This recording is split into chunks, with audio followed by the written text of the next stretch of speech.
അപ്പോൾ പ്രിയപ്പെട്ട പ്രേക്ഷകർ, അതൊക്കെയാണ് രാവിലെ മുതൽ സംഭവിച്ച വാർത്തകളുടെ സംക്ഷിപ്ത തലക്കെട്ടുകൾ. ഇവിടെ നമ്മുടെ പ്രിയപ്പെട്ട ജാസ്മിൻ ജെയ്വിൻ, ജോസ്വിൻ ജോസഫ്, റിൻസി മാനുവൽ, ജിജു ഡാനിൽ, ആശാ ബിന്നി, ഗ്രേസി, അലി മണ്ണാർക്കാട്, കബീർ അഹമ്മദ്, ദിനീഷ് ബാബു, അങ്ങനെ ബ്ലസ്സിൽദോ, മുസ്തഫ, ഉസ്മാൻ, സഹദ്, ലില്ലിച്ചോളിയിൽ, സജീവൻ അടപ്പാൾ, ഷൈജ വർഗീസ്, അനസ് മുഹമ്മദ്, ഷിബിൻ ബഷീർ, അംബിക, അങ്ങനെ പ്രിയപ്പെട്ട നമ്മുടെ എല്ലാ പ്രിയപ്പെട്ട പ്രേക്ഷകർക്കും കൂടി അതല്ല പിന്നെയും കുറേ പേർ ഗുഡ് ആഫ്റ്റർനൂൺ പറയുന്നു. അപ്പോൾ എല്ലാവർക്കും തിരിച്ചും ഗുഡ് ആഫ്റ്റർനൂൺ. അപ്പോൾ നമ്മൾ നേരെ വാർത്തയിലേക്ക് പോകുന്നു. ഇടയ്ക്ക് കമൻറ്റ് ബോക്സിലേക്ക് വരിക, കാര്യങ്ങളൊക്കെ പറയുക, വാർത്തയും അല്ലാത്ത ബന്ധപ്പെട്ട കാര്യങ്ങളൊക്കെ പറയുക. ആദ്യം നമ്മൾ നേരെ ജി സുധാകരനിലേക്ക് പോകുന്നു. ആഞ്ഞടിച്ച് ജി സുധാകരൻ.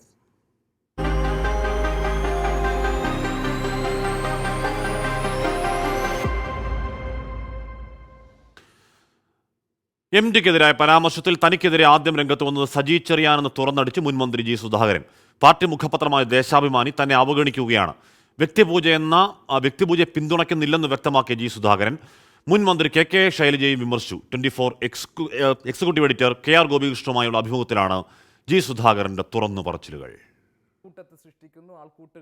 ആലപ്പുഴ CPIM-ലെ വിഭാഗീയതയുടെ കൂടി പശ്ചാത്തലത്തിലാണ് സജി ചെറിയാനോടുള്ള അഭിപ്രായ വ്യത്യാസം ജി സുധാകരൻ പരസ്യമാക്കുന്നത്. MT വാസുദേവൻ നായരുടെ രാഷ്ട്രീയ വിമർശനത്തോടുള്ള തന്റെ പ്രതികരണത്തെ ആദ്യം ചോദ്യം ചെയ്തതാണ് പ്രകോപനം. MD വാസുദേവൻ നായർ പഠിപ്പിക്കാൻ വരണ്ട ജി സുധാകരൻ. എന്നാലും ഞാൻ ടെലിവിഷൻ കണ്ട ഞാൻ അങ്ങനെ വാക്ക് പറഞ്ഞിട്ടില്ലല്ലോ. അദ്ദേഹം ഒന്നും പഠിപ്പിക്കേണ്ടതില്ല എന്ന് ഞാൻ പറഞ്ഞിട്ടേ ഇല്ല. ഞാൻ പറയത്തുമില്ല. കാരണം ഒരു സാധാരണ മനുഷ്യൻ പറഞ്ഞാലും നമ്മൾ പഠിക്കും. ജനങ്ങളിൽ നിന്ന് പഠിക്കുകയും ജനങ്ങളെ പഠിപ്പിക്കുകയും അതാണ് കമ്മ്യൂണിസ്റ്റുകാർ ചെയ്യുന്നത്. ആലപ്പുഴയിൽ ജില്ലാ സെക്രട്ടറിയുടെ തീരുമാനങ്ങൾക്കൊപ്പമാണ് താൻ. സജി ചെറിയാനെ പറ്റി തന്നോട് ചോദിക്കാൻ മാത്രം പ്രാധാന്യം എന്തെന്നും ജി സുധാകരൻ. ഏതൊരു മന്ത്രി പ്രതികരിക്കാൻ എനിക്കറിയില്ല. ഏത് ചെറിയാനായാലെന്താ ചെറിയാനോട് ഞാൻ എന്തെങ്കിലും പറഞ്ഞോ? MT വാസുദേവൻ നായരെ കുറിച്ച് താൻ പറഞ്ഞത് ദേശാഭിമാനി പ്രസിദ്ധീകരിക്കാത്തതിലുള്ള അതൃപ്തിയും ജി സുധാകരൻ മറച്ചുവെച്ചില്ല. ഞാൻ എന്താ പറഞ്ഞതെന്ന് കൊടുക്കാൻ ഉത്തരവാദിത്തമുള്ള പത്രം ദേശാഭിമാനിയല്ലേ? ഒരു വരി കൊടുത്തോ? ഞാൻ എന്താണോ പറഞ്ഞത് അത് കൊടുത്തില്ലല്ലോ. മുഖ്യമന്ത്രിയോട് മുൻപുണ്ടായിരുന്ന അടുപ്പം ഇപ്പോഴില്ല. EMS-നോടും AKG-യോടും ആരാധന ഉണ്ടായിരുന്നെങ്കിലും വ്യക്തിപൂജ ഇല്ലായിരുന്നെന്നും ജി സുധാകരന്റെ വിശദീകരണം. മുസ്ലിം ലീഗ് LDF-ലേക്ക് വരേണ്ട രാഷ്ട്രീയ സാഹചര്യം നിലവിലില്ലെന്നും ജി സുധാകരൻ വ്യക്തമാക്കി. News desk 24. അപ്പോൾ അങ്ങനെ കാര്യങ്ങൾ കാലാകാലങ്ങളിൽ CPM ചട്ടക്കൂടിൽ നിന്നുകൊണ്ടെന്ന് പറഞ്ഞാൽ ഇടതുപക്ഷ ചട്ടക്കൂടിൽ നിന്നുകൊണ്ട് അതിന് പുറത്തേക്ക് പോകാതെ കാര്യമായ വിമർശനങ്ങൾ ഉന്നയിക്കുന്ന ഒരു നേതാവാണ് എല്ലാ കാലവും ജി സുധാകരൻ. അത് ആവർത്തിക്കുന്നു സുധാകരൻ.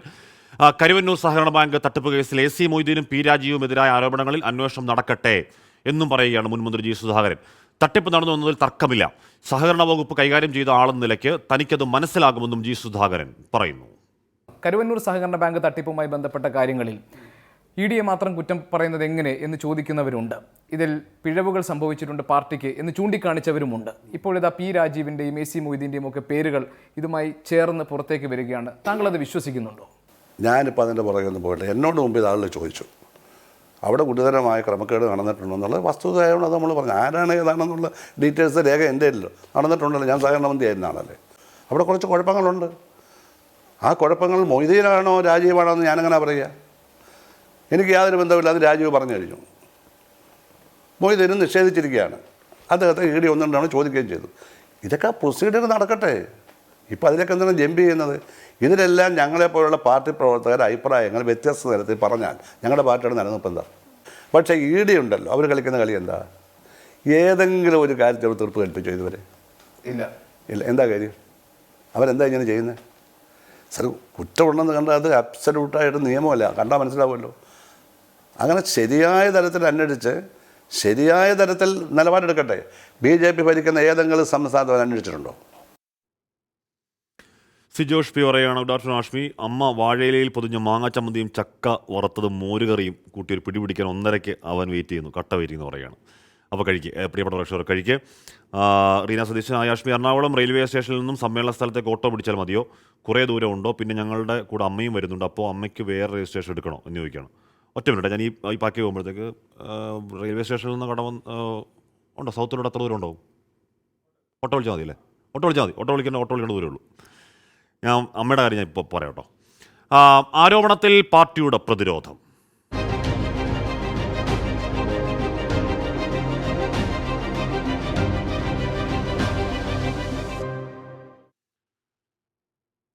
മുഖ്യമന്ത്രിയുടെ മകൾ വീണ വിജയന്റെ എക്സാലോജി കമ്പനിക്കെതിരായ രജിസ്ട്രാർ ഓഫ് കമ്പനീസിന്റെ റിപ്പോർട്ടിനെ രാഷ്ട്രീയമായി പ്രതിരോധിച്ച് CPIM. ഇഡിയും CBIയും അന്വേഷണത്തിന് വരുന്നത് തെരഞ്ഞെടുപ്പ് മുന്നിൽ കണ്ടെന്ന് CPIM സംസ്ഥാന സെക്രട്ടറി MV ഗോവിന്ദൻ പറഞ്ഞു. എക്സാലോജിക് CMRൽ എന്ത് സേവനം നൽകിയെന്ന് അന്വേഷിക്കാൻ ROCക്ക് അധികാരമില്ല എന്ന് കേന്ദ്ര കമ്മിറ്റി അംഗം AK ബാലനും പറഞ്ഞു. കോടതിയുടെ മേൽനോട്ടത്തിൽ അന്വേഷണം വേണമെന്നാണ് പ്രതിപക്ഷത്തിന്റെ ആവശ്യം. CMRലുമായി ബന്ധപ്പെട്ട ഇടപാടുകളിൽ ആദായനികുതി വകുപ്പ് എക്സാലോജിക്കിന്റെ ഭാഗം കേട്ടില്ലെന്ന CPIMന്റെ വാദങ്ങൾക്ക് തിരിച്ചടിയാണ് ROC റിപ്പോർട്ട്. ഇടപാടിൽ ദുരൂഹതയുണ്ടെന്നും രേഖകളിൽ കൃത്രിമത്വം കാണിച്ചുവെന്നും വിശദമായ അന്വേഷണം വേണമെന്നുമായിരുന്നു ROC റിപ്പോർട്ടിൽ പറഞ്ഞിരുന്നത്. രേഖകൾ ഹാജരാക്കിയിട്ടില്ലെന്ന റിപ്പോർട്ടിലെ പരാമർശമാണ് പ്രതിപക്ഷം ആയുധമാക്കുന്നത്. പ്രിവെൻഷൻ ഓഫ് മണി ലോണ്ടറിംഗ് ആക്ടിന്റെ പ്രൊവിഷനിൽ വന്നാൽ അത് അന്വേഷിക്കേണ്ടത് എൻഫോഴ്സ്മെന്റ് ഡയറക്ടറേറ്റാണ്. പ്രിവെൻഷൻ ഓഫ് കറപ്ഷൻ ആക്ടിന്റെ പരിധിയിൽ വന്നാൽ അത് അന്വേഷിക്കേണ്ടത് CBI ആണ്. അപ്പോൾ CBIയും EDയും അന്വേഷിക്കേണ്ട കേസാണ് ഇത് എന്ന് രജിസ്ട്രാർ ഓഫ് കമ്പനീസ് എന്ന് പറയുന്ന സ്റ്റാറ്റ്യൂട്ടറി അതോറിറ്റി സർക്കാരിന് റിപ്പോർട്ട് കൊടുത്തു. എക്സാലോജിക്കിനെതിരായ അന്വേഷണത്തിൽ വിട്ടുവീഴ്ചയില്ലെന്ന് കേരള പ്രഭാരി പ്രകാശ് ജാവദേക്കറും നിലപാടെടുത്തു. കുറ്റം ചെയ്തവർക്കെതിരെ മുഖം നോക്കാതെ നടപടിയെടുക്കുമെന്നും പ്രകാശ് ജാവദേക്കർ പറഞ്ഞു. We are taking against those who break the law and those who are culprits. So they are accused, investigation will be done, fair investigation will happen and everybody who is guilty will be punished. റിപ്പോർട്ടിനെ തള്ളിപ്പറഞ്ഞും കേന്ദ്ര ഏജൻസികളുടെ നീക്കങ്ങളെ വിമർശിച്ചും CPIM നേതാക്കളും രംഗത്തെത്തി. ആരാണ് അന്വേഷിക്കുന്നതെന്ന് കേന്ദ്ര ഏജൻസികൾ വ്യക്തമായ മറുപടി നൽകണമെന്ന് AK ബാലൻ പറഞ്ഞു. ROC റിപ്പോർട്ട് ശരിയല്ലെന്നും AK ബാലൻ കൂട്ടിച്ചേർത്തു. ആദ്യം ഇതുമായി ബന്ധപ്പെട്ടുകൊണ്ട് കേന്ദ്ര ഏജൻസികൾ കൃത്യമായൊരു അന്വേഷണം നടത്തട്ടെ. ഏത് അന്വേഷണമായാലും ഞങ്ങൾക്ക് ഇവിടെ യാതൊരു പ്രശ്നവുമില്ല. തെരഞ്ഞെടുപ്പ് മുന്നിൽ കണ്ടാണ് EDയും CBIയും അന്വേഷണത്തിന് വരുന്നതെന്ന് CPIM സംസ്ഥാന സെക്രട്ടറി MV ഗോവിന്ദൻ ദേശാഭിമാനിയിലെ ലേഖനത്തിൽ വ്യക്തമാക്കി. രാഷ്ട്രീയ പ്രേരിതമായ അന്വേഷണങ്ങളെ CPIM ഭയക്കുന്നില്ലെന്നും MV ഗോവിന്ദൻ നിലപാടെടുത്തു. 24 തിരുവനന്തപുരം. അപ്പോഴും എന്താണ് ആ സേവനം? 1,72,72,00,000 രൂപ സേവനം എന്ന കാര്യം ഇപ്പോഴും അവ്യക്തമാണ്. അത് പറയണം എന്നാണ് പ്രതിപക്ഷമടക്കം ആവശ്യപ്പെടുന്നത്. പറയേണ്ടതുമാണ്. കബീർ അഹമ്മദ് പറയുന്നു, സുധാകരൻ സാർ പറയുന്നത് സത്യമാണ്, ഇടതുപക്ഷത്തെ ബലപ്പെടുത്താൻ ഉപകാരപ്പെടും, തിരുത്തേണ്ടത് തിരുത്തണം, അത് ഇടതുപക്ഷം തിരുത്തും എന്നും പറയുകയാണ്. ചെറിയാനെ ചൊറിയുകയാണ്, കാര്യമായിട്ട് കണ്ടത് വേറൊരു പക്ഷം താഴെ പറയുന്നുണ്ട്. നട്ടലുള്ള നേതാവുണ്ടെന്നപ്പോൾ പറയുന്നു. വിനീത് പറയുന്നു, ഹാഷ്മി ഗണേഷ് കുമാറിനോട് RC ബുക്ക് ലൈസൻസ് പ്രിൻറ്റിംഗ് മുടങ്ങിയത് ഒന്ന് ശരിയാക്കാൻ പറയൂ എന്ന് പറയുകയാണ്. പേപ്പറില്ലാത്തതുകൊണ്ട് മുടങ്ങിയെന്നാണ് പറയുന്നത്. അത് നമ്മൾ പറയാതെ തന്നെ മന്ത്രി KB ഗണേഷ് കുമാർ അറിയേണ്ടതാണ്. പരിഹരിക്കാനുള്ള നീക്കം നടക്കുന്നുണ്ട് എന്നുമാണ് അറിയാൻ കഴിയുന്നത്. മഹാരാജാസിൽ ചോരക്കളി.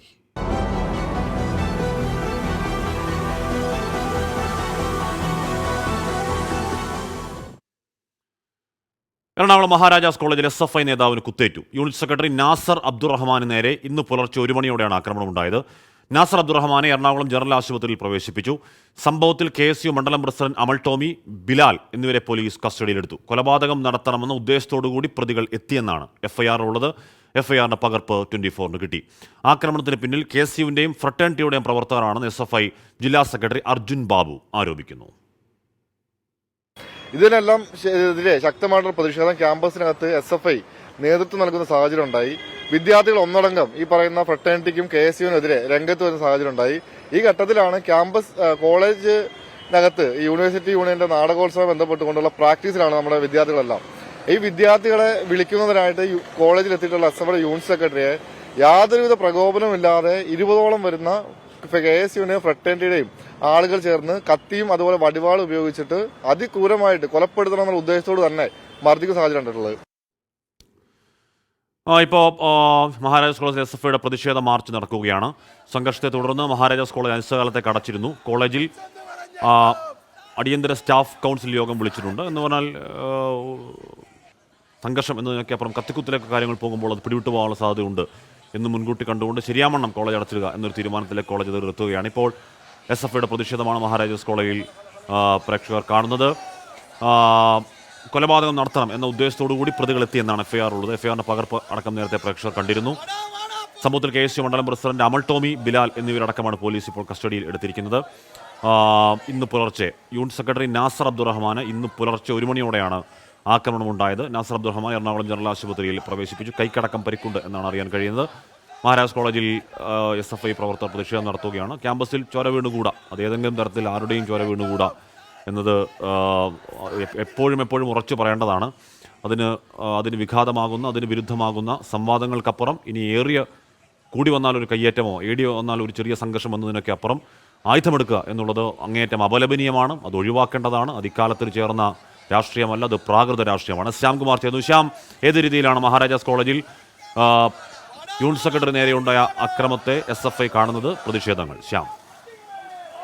അശ്വിനി, വലിയ പ്രതിഷേധമാണ് SFIയുടെ നേതൃത്വത്തിൽ ഇപ്പോൾ നടക്കുന്നത്. MG റോഡിലൂടെ ലോ കോളേജിലെയും മഹാരാജാസ് കോളേജിലെയും SFI പ്രവർത്തകർ ശക്തമായ പ്രതിഷേധ പ്രകടനവുമായി മുന്നോട്ട് പോവുകയാണ്. ഇന്ന് പുലർച്ചെ 1 മണിയോടെയാണ് SFIയുടെ മഹാരാജാസ് കോളേജിന്റെ യൂണിറ്റ് സെക്രട്ടറിക്ക് കുത്തേൽക്കുന്നത്. യൂണിവേഴ്സിറ്റി നാടകോത്സവത്തിന്റെ തിരക്കുകളും റിഹേഴ്സലുകളും നടക്കുന്നതിനിടെയാണ് ഫ്രട്ടേണിറ്റി KSU പ്രവർത്തകർ സംഘടിച്ചെത്തി ആക്രമിച്ചത് എന്നാണ് പോലീസിന്റെ FIRലും പറയുന്നത്. 15 പ്രതികളും തിരിച്ചറിയാവുന്ന 5 പ്രതികളും, അങ്ങനെയാണ് FIRൽ പറയുന്നത്. കൊലപ്പെടുത്തുക എന്ന ഉദ്ദേശത്തോടുകൂടി തന്നെയാണ് പ്രതികൾ എത്തിയത്. മഹാരാജാസിലെ കെമിസ്ട്രി ലാബിന് സമീപത്തും സെൻട്രൽ ബ്ലോക്കിന് സമീപത്തും വെച്ച് കത്തികൊണ്ട് ആക്രമിച്ചു. ശരീരത്തിൽ നിരവധി മുറിവുകൾ ഉണ്ടാക്കി തുടങ്ങിയ കാര്യങ്ങൾ പറയുന്നുണ്ട്. ഇതിൽ KSU പ്രവർത്തകരും ഫ്രട്ടേണിറ്റി പ്രവർത്തകരുമാണ് പ്രതികൾ എന്നുള്ളതാണ് ഏറ്റവും ശ്രദ്ധേയമായ കാര്യം. നിലവിൽ പോലീസ് ആശുപത്രിയിൽ വെച്ച് കസ്റ്റഡിയിലെടുത്ത 2 പേരുണ്ട്. അതിനു കൂടാതെ വനിതകളടക്കം വിദ്യാർത്ഥികളടക്കം പ്രതിപട്ടികയിലുണ്ട്. ഏതായാലും SFI പ്രവർത്തകനെ കോളേജിൽ വെച്ച് അത് യൂണിറ്റ് സെക്രട്ടറിയെ കുത്തിക്കൊലപ്പെടുത്താൻ ശ്രമിച്ചു എന്ന കേസിലാണ് ഇപ്പോൾ FIR എടുത്തിരിക്കുന്നത്. അതിലാണ് ഇപ്പോൾ പ്രതിഷേധം, വിദ്യാർത്ഥി സംഘടനയുടെ SFIയുടെ പ്രതിഷേധം ശക്തമായി അലയടിക്കുന്നത്. നഗരത്തിലൂടെ പ്രതിഷേധ പ്രകടനം നടത്തുകയാണ്. ഏതായാലും കോളേജിന് ഇന്ന് അവധി കൊടുത്തിട്ടുണ്ട്. കോളേജിൽ സ്റ്റാഫ് കൗൺസിൽ യോഗം വിളിച്ചു ചേർക്കുകയും ചെയ്തിട്ടുണ്ട്. കുറ്റക്കാരായ വിദ്യാർത്ഥികൾക്കെതിരെ ശക്തമായ നടപടി ഉണ്ടാകുമെന്നുള്ളത് തന്നെയാണ് കോളേജ് സ്റ്റാഫ് യൂണിയൻ പ്രഖ്യാപിച്ചിരിക്കുന്നത്. ഇന്നലെ ഒരു അധ്യാപകൻ ആക്രമിക്കപ്പെടുന്ന സംഭവം കോളേജിൽ ഉണ്ടായിരുന്നു, മഹാരാജാസ് കോളേജിൽ ഉണ്ടായിരുന്നു. അതിന് തൊട്ടു പിന്നാലെയാണ് കോളേജിൽ ഒരു വിദ്യാർത്ഥി കത്തിക്കുത്തിന് ഇരയാകുന്നത്. ഏതായാലും പ്രതിഷേധ പ്രകടനം ശക്തമായി തന്നെ MG റോഡിലൂടെ പോകുന്നു. നേരത്തെ ഏതെങ്കിലും തരത്തിൽ സംഘർഷം നിലനിന്നിരുന്നോ? എന്താണ് ഈ സമരം, ഈ പ്രശ്നത്തിന് തുടക്കം എന്താണ്? അശ്വിനി, കഴിഞ്ഞ കുറച്ച് ദിവസങ്ങളായി മഹാരാജാസ് കോളേജിൽ ചില പ്രശ്നങ്ങളുണ്ട്. അത് ഫ്രട്ടേണിറ്റി KSU SFI പ്രവർത്തകർ തമ്മിലുള്ള പ്രശ്നങ്ങൾ തന്നെയായിരുന്നു. അതിന് പിന്നാലെയാണ് ഇന്നലെ ഒരു അധ്യാപകൻ ആക്രമിക്കപ്പെടുന്നത്. അതിന്റെ പേരിൽ SFI പ്രതിഷേധ പ്രകടനം നടത്തി. ഫ്രട്ടേണിറ്റി പ്രവർത്തകരാണ് ചെയ്തതെന്ന് പറയുന്നു. പക്ഷെ അവരത് നിഷേധിക്കുകയും ചെയ്യുന്നുണ്ട്. അതിന് പിന്നാലെയാണ് ഇന്ന് പുലർച്ചെ 1 മണിയോടെ യൂണിവേഴ്സിറ്റി നാടകോത്സവത്തിന്റെ ക്രമീകരണങ്ങൾ നടത്തുന്ന SFIയുടെ യൂണിറ്റ് സെക്രട്ടറിയെ 17-അംഗ സംഘം തടഞ്ഞു നിർത്തി കുത്തിപ്പരിക്കേൽപ്പിച്ചത് കൊലപ്പെടുത്തുക എന്ന ഉദ്ദേശമായിരുന്നു എന്നാണ് പറയുന്നത്. ഏതായാലും ഇതുമായി ബന്ധപ്പെട്ടാണ് പ്രതിഷേധങ്ങൾ വീണ്ടും രൂക്ഷമാകുന്നതും ശക്തമാകുന്നതും. വിദ്യാർത്ഥികൾ തെരുവിലിറങ്ങി പ്രതിഷേധിക്കുകയും ചെയ്യുന്നത്. ഏതായാലും അക്രമികളെ അറസ്റ്റ് ചെയ്യണം എന്നുള്ളത് തന്നെയാണ് ആവശ്യം. വനിതകളടക്കം പ്രതിപട്ടികയിലുണ്ട് എന്നുള്ളത് ശ്രദ്ധേയമാണ്. അതുകൊണ്ട് തന്നെ അറസ്റ്റ് നടപടികൾ ഉണ്ടാകും. കൊലപാതക ശ്രമമടക്കം എടുത്തിട്ടുണ്ട്. ജാമ്യമില്ലാ വകുപ്പുകളാണ്. 9 വകുപ്പുകൾ പ്രകാരം കേസെടുത്തിരിക്കുന്നു. ഏതായാലും വലിയ രീതിയിലുള്ള പ്രതിഷേധം SFIയുടെ നേതൃത്വത്തിൽ ഉണ്ടാകുന്നു. പക്ഷേ അതേസമയം തന്നെ SFI അടക്കം പലതവണ പ്രകോപിപ്പിച്ചതായും ഇതിലൊന്നും ഇടപെടലുകൾ ഉണ്ടായിട്ടില്ല എന്ന് ഫ്രട്ടേണിറ്റി ഉൾപ്പെടെ ആരോപിക്കുകയും ചെയ്യുന്നു. ഇന്ന് 3 മണിക്ക് ഫ്രട്ടേണിറ്റിയുടെ വാർത്താ സമ്മേളനം അവർ വിളിച്ചിട്ടുണ്ട്. അവരുടെ പ്രവർത്തകർ ആരും ഇതിലില്ല എന്നാണ് പറയുന്നത്. പക്ഷേ മഹാരാജാസ് കോളേജിൽ കുറച്ചുനാളെ സംഘർഷമാണ്. അത് ഏറ്റവും ഒടുവിൽ കത്തിക്കുത്തിലേക്കൊക്കെ എത്തുന്നു. അത് ഒഴിവാക്കപ്പെടാനാണ് നേരത്തെ പറയുന്നത് പോലെ വിദ്യാർത്ഥി രാഷ്ട്രീയത്തിനൊന്നും എതിരല്ലെങ്കിൽ കൂടിയും അത്തരത്തിൽ ആയുധമെടുക്കുന്ന വിദ്യാർത്ഥി രാഷ്ട്രീയം ഒഴിവാക്കപ്പെടേണ്ടതാണ്. അത് വല്ലാത്ത രാഷ്ട്രീയമാണ്. അത് വീട്ടിലിരിക്കുന്നവരെ ആദ്യ കയറ്റുന്ന രാഷ്ട്രീയമാണ്, ഒഴിവാക്കണം. സതീഷൻ BK പറയുകയാണ്, viewers wants to hear more news but you give excessive importance to comment box എന്ന് പറയുകയാണ്. ഇല്ലെന്നേ, വാർത്തയ്ക്ക് ഒരു കുറവ് നമ്മൾ വരുത്തുന്നില്ല. പിന്നെ കമന്റ് ബോക്സ് എന്ന് പറഞ്ഞാൽ നമ്മുടെ പ്രിയപ്പെട്ട പ്രേക്ഷകർ നമ്മളോട് നേരിട്ട് സംസാരിക്കുന്നതല്ലേ, അത് കേൾക്കണ്ടേ, അവരെ പരിഗണിക്കണ്ടേ. നേരത്തെ റീന സതീശൻ ചോദിച്ചിരുന്നു, നമ്മുടെ റെയിൽവേ സ്റ്റേഷനിൽ ഇറങ്ങിയാൽ ഇങ്ങോട്ടേക്ക് ഓട്ടോ വിളിച്ച് വരാമെന്ന്. സൗത്തിൽ ഇറങ്ങി കഴിഞ്ഞാൽ യഥാർത്ഥത്തിൽ നടന്നു വരാനുള്ള ദൂരമേ ഉള്ളൂ നമ്മുടെ ഈ പരിപാടി സംസ്ഥാന സമ്മേളനം നടക്കുന്ന ആ സ്റ്റേഡിയത്തിലേക്ക്. അതല്ല, നോർത്തിൽ ഇറങ്ങുന്നതെങ്കിൽ ഓട്ടോ വിളിച്ചു കഴിഞ്ഞാൽ മിനിമം ചാർജിന് അങ്ങോട്ടേക്ക് എത്തും. പിന്നെ റീന സതീശൻ അമ്മയുണ്ടാവുമെന്ന് പറയുന്നു. വാ, അമ്മയും കൂട്ടിക്കൊണ്ടു വാ. MV ഗോവിന്ദനെതിരെ രാഹുൽ മാങ്കൂട്ടം.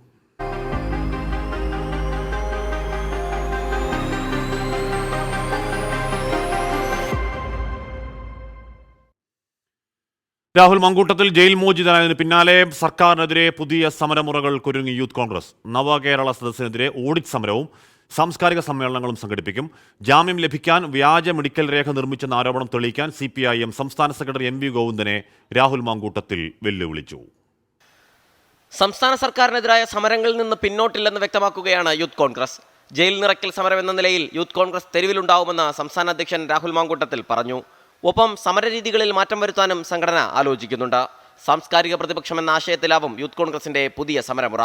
സാംസ്കാരിക നായകർക്കായി ലിറ്ററേച്ചർ ഫെസ്റ്റിവൽ സംഘടിപ്പിക്കും. നവകേരള സദസ്സിനെതിരെ ഓഡിറ്റ് സമരം, UDYFന്റെ നേതൃത്വത്തിൽ ഗ്രേറ്റ് മാർച്ച് എന്നിവയും സംഘടിപ്പിക്കും. നമ്മുടെ പൊതുഖജനാവിൽ നിന്ന് പണം നേരിട്ടെടുത്ത്, അതുകൂടാതെ ഓരോ വകുപ്പുകളുടെ മേധാവികൾ നേരിട്ടിറങ്ങി നിന്ന് പണം പിരിച്ച് നടത്തിയ നവകേരള സദസ്സിൽ എന്ത് നേട്ടമുണ്ടായി, കേരളം എന്ത് നേടി എന്ന ഓഡിറ്റ് സമരവുമായി യൂത്ത് കോൺഗ്രസ് മുന്നോട്ട് പോവുകയാണ്. പോലീസ് സേനയിലെ ചില ദുഷ്പ്രവണതകൾക്കെതിരായിട്ട് മുൻപ് നടത്തിയതിന് സമാനമായ സമരങ്ങൾ ഞങ്ങൾ ആസൂത്രണം ചെയ്യുകയാണ്. തെരുവിൽ തന്നെ ഉണ്ടാകും.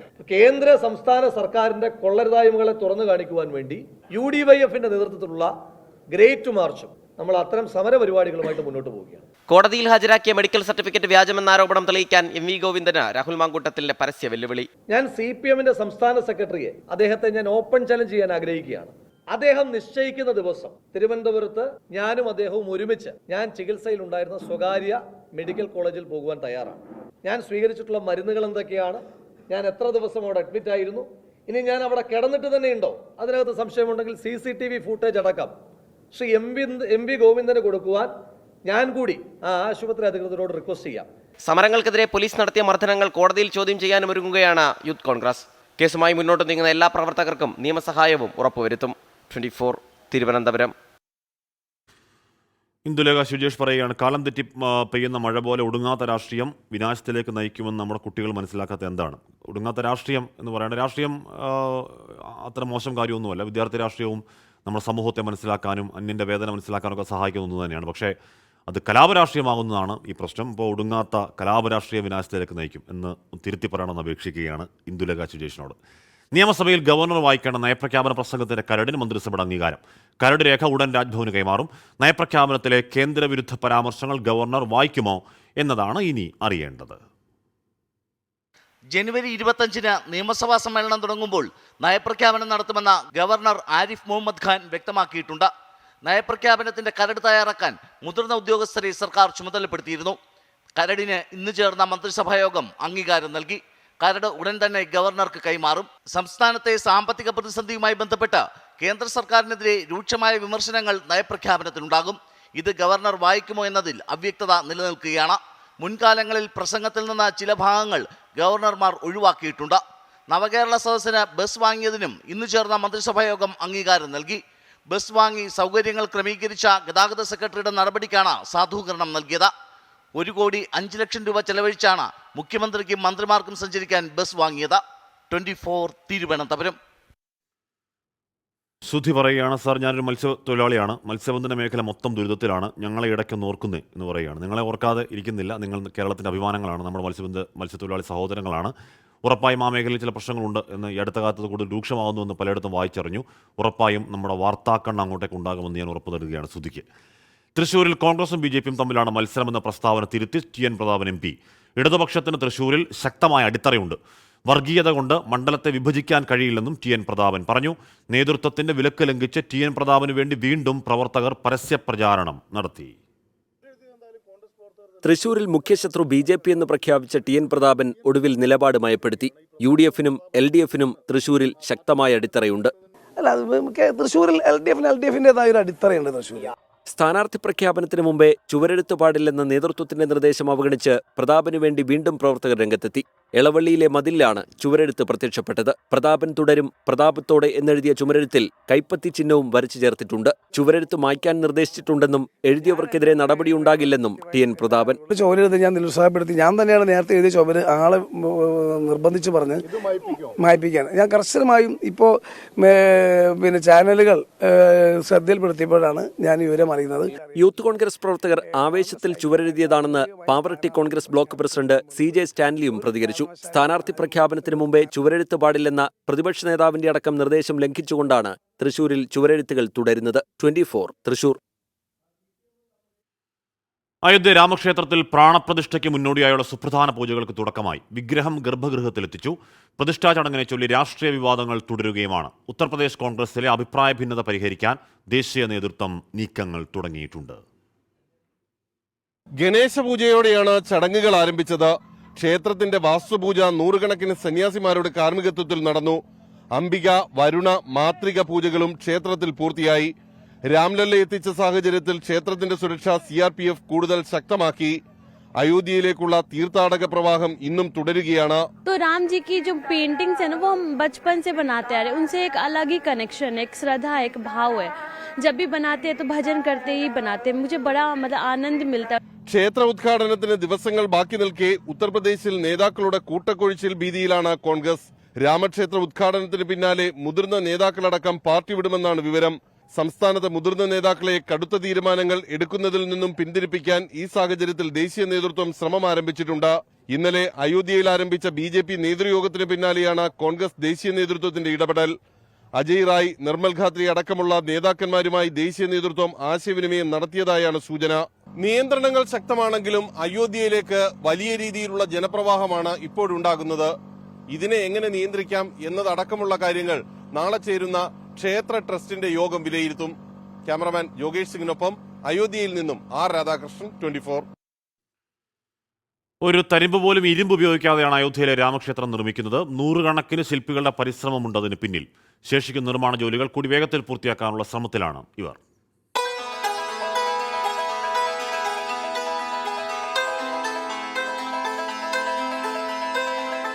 രാജസ്ഥാനിൽ നിന്നും എത്തിച്ച പ്രത്യേകം കല്ലുകളാണ് രാമക്ഷേത്രത്തിന്റെ പ്രധാന ഭാഗങ്ങളായി രൂപാന്തരപ്പെട്ടിരിക്കുന്നത്. നൂറുകണക്കിന് ശില്പികളുടെ 2 പതിറ്റാണ്ടോളമുള്ള പരിശ്രമം ഇതിനു വേണ്ടി വന്നു. കാര്യശാല എന്നറിയപ്പെടുന്ന ഇടത്ത് അവസാനഘട്ട ശിലയൊരുക്കൽ പ്രവൃത്തി ഇപ്പോൾ പുരോഗമിക്കുകയാണ്.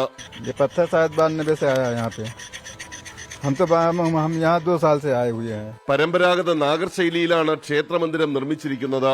കിഴക്ക് പടിഞ്ഞാറൻ ദിശയിൽ 350 അടിയാണ് ക്ഷേത്രത്തിന്റെ നീളം. 161 അടി ഉയരവും 250 അടി വീതിയും ക്ഷേത്രത്തിനുണ്ട്. 3 നിലകളിൽ ഓരോ നിലയ്ക്കും 20 അടി ഉയരം, 392 തൂണുകളും 44 വാതിലുകളും. ഇവയെല്ലാം കല്ലിൽ കൊത്തിയെടുക്കുകയായിരുന്നു. വെല്ലുവിളി നിറഞ്ഞ ഈ ദൗത്യം ഭംഗിയായി പൂർത്തിയാക്കാൻ സാധിച്ചു എന്ന ചാരിതാർത്ഥ്യം ഇവർ പങ്കുവയ്ക്കുന്നു. मूर्ति उस यहाँ पर निकाला जाएगा, यहाँ ले जाने में फूट जाएगा, इसलिए मूर्ति बन जाएगा, वहाँ पर लग जाने के बाद मूर्ति बनाया जाएगा. നൃത്തമണ്ഡപം, രംഗമണ്ഡപം, സഭാമണ്ഡപം, പ്രാർത്ഥനാ മണ്ഡപം, കീർത്തന മണ്ഡപം എന്നിങ്ങനെ 5 മണ്ഡപങ്ങൾ ഹാളിലുണ്ട്. വടക്കുവശത്ത് അന്നപൂർണാദേവിയുടെ മന്ദിരവും തെക്കുവശത്ത് ഹനുമാന്റെ മന്ദിരവും പുതിയ രാമക്ഷേത്രത്തിലുണ്ടാകും.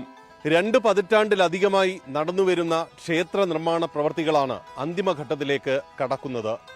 2024 ജൂലൈയിൽ 3ാം നിലയും പൂർത്തിയാകുന്നതോടെ ക്ഷേത്ര നിർമ്മാണ പ്രവർത്തികൾ പൂർണ്ണമാകും. ക്യാമറമാൻ യോഗേഷ് സിംഗിനൊപ്പം അയോധ്യയിൽ നിന്നും R. രാധാകൃഷ്ണൻ, 24.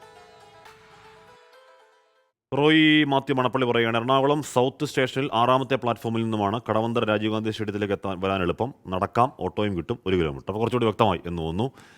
പ്രിയപ്പെട്ട പ്രേക്ഷകരെ, ഒരു ചെറിയ ഇടവേളയാണ്. ഇടവേളയ്ക്ക് ശേഷം മാർക്കറ്റ് വ്യൂവുമായി ക്രിസ്റ്റിന ചെറിയ നിപ്പുണ്ട്. വളരെ പെട്ടെന്ന് തിരികെത്തും മാർക്കറ്റ് വ്യൂവിലേക്ക്. അത് കഴിഞ്ഞ് വളരെ പെട്ടെന്ന് നമ്മുടെ വാർത്തയിലേക്ക് തിരികെത്തും.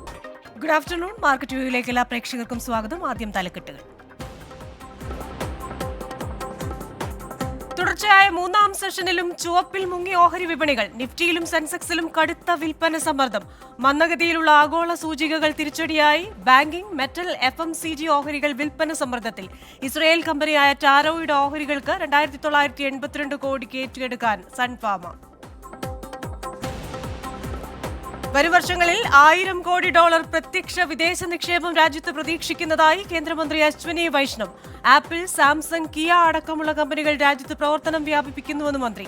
അടുത്ത ദശകത്തിൽ 8% സുസ്ഥിര വളർച്ച രാജ്യത്തുണ്ടാകും. നടപ്പ് സാമ്പത്തിക വർഷത്തിന്റെ ആദ്യ 6 മാസത്തിൽ രാജ്യത്ത് $33 ബില്യൺ പ്രത്യക്ഷ വിദേശ നിക്ഷേപമുണ്ടായെന്നും ദാവോസിൽ നൽകിയ അഭിമുഖത്തിൽ മന്ത്രി. രാജ്യത്ത് 2 ലക്ഷം കോടി രൂപയുടെ വ്യാപക പദ്ധതികൾ അവതരിപ്പിച്ച് national highway authority of India. BOT മാതൃകയിൽ വ്യാപക പരിഷ്കാരങ്ങൾ നിർദ്ദേശിച്ചു. വിഭാവനം ചെയ്യുന്നത് വിവിധ സംസ്ഥാനങ്ങളിലായി 5200 കിലോമീറ്റർ ദൈർഘ്യത്തിലുള്ള 53 റോഡ് പദ്ധതികൾ. സ്റ്റീൽ, സിമന്റ് കമ്പനികളുടെ മത്സരാധിഷ്ഠിത വ്യവസ്ഥിതിയെ വെല്ലുവിളിക്കാൻ പുതിയ സാങ്കേതിക വിദ്യകൾ കരാറുകാർ സ്വീകരിക്കണമെന്ന് കേന്ദ്രമന്ത്രി നിതിൻ ഗഡ്കരി. സിംഗപ്പൂരിൽ ആദ്യ ശാഖ തുറക്കാൻ ലൈസൻസ് തേടി HDFC. ബാങ്കിംഗ് ലൈസൻസിനായി സിംഗപ്പൂർ മോണിറ്ററി അതോറിറ്റിക്ക് അപേക്ഷ നൽകി. നീക്കം സമ്പാദ്യത്തിനും സ്ഥിര നിക്ഷേപത്തിനുമായി പ്രവാസി നിക്ഷേപം ഉപയോഗിക്കുന്നത് ലക്ഷ്യമിട്ട്. രാജ്യത്ത് വരുമാന അസമത്വം കുറഞ്ഞെന്ന് SBI റിസർച്ച് പഠനം. 5 ലക്ഷം മുതൽ 10 ലക്ഷം വരെ വരുമാനമുള്ള വ്യക്തിഗത നികുതിദായകരുടെ ആദായ നികുതി റിട്ടേണുകളിൽ 291% വർധന. വ്യക്തിഗത വരുമാന അസമത്വം ഗണ്യമായി കുറഞ്ഞെന്നും റിപ്പോർട്ട്.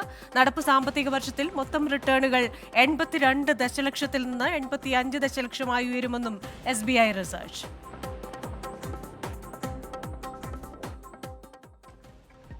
ബിസിനസ് ലോകത്ത് നിന്ന് നല്ല വാർത്തകളാണ് വരുന്നത്. 36% നികുതിദായകരും 2014 മുതൽ 2022 വരെയുള്ള കാലഘട്ടത്തിൽ ഉയർന്ന ആദായ നികുതി പരിധിയിലേക്ക് നീങ്ങുന്നുവെന്നതാണ് ഇതിൽ ഒരു വാർത്ത.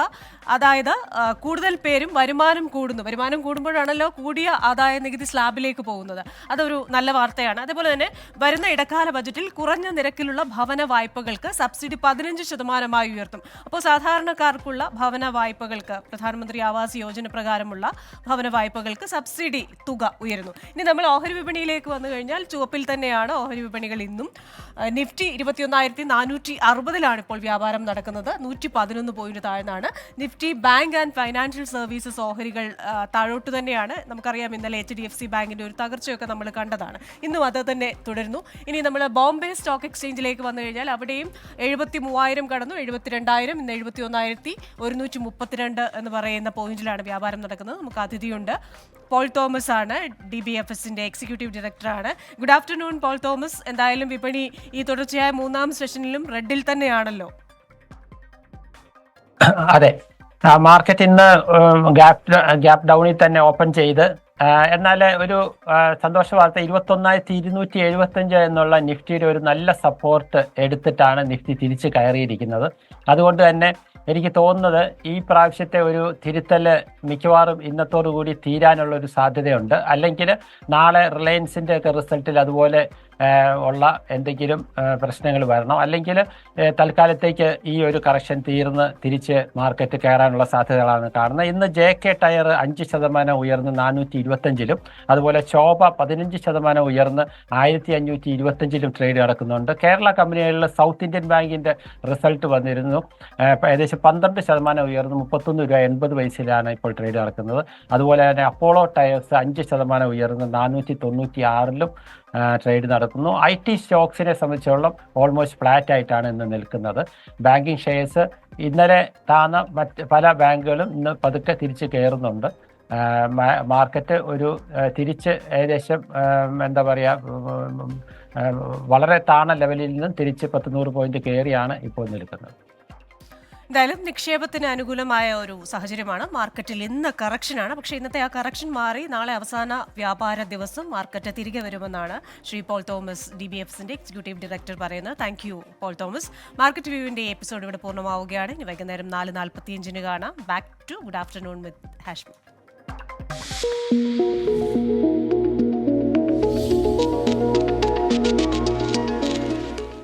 വെൽക്കം ബാക്ക് പ്രിയപ്പെട്ട പ്രേക്ഷകരെ. സമയം ഇപ്പോൾ 1:35:51 മറ്റൊരു പ്രധാനപ്പെട്ട വാർത്തയിലേക്ക്. പാണക്കാട് കുടുംബത്തിനെതിരെ അണിയറ നീക്കം നടക്കുന്നുവെന്ന മുസ്ലിം ലീഗ് നേതാക്കളുടെ പരാമർശങ്ങൾ തള്ളി പാണക്കാട് മൊയ്നലി തങ്ങൾ.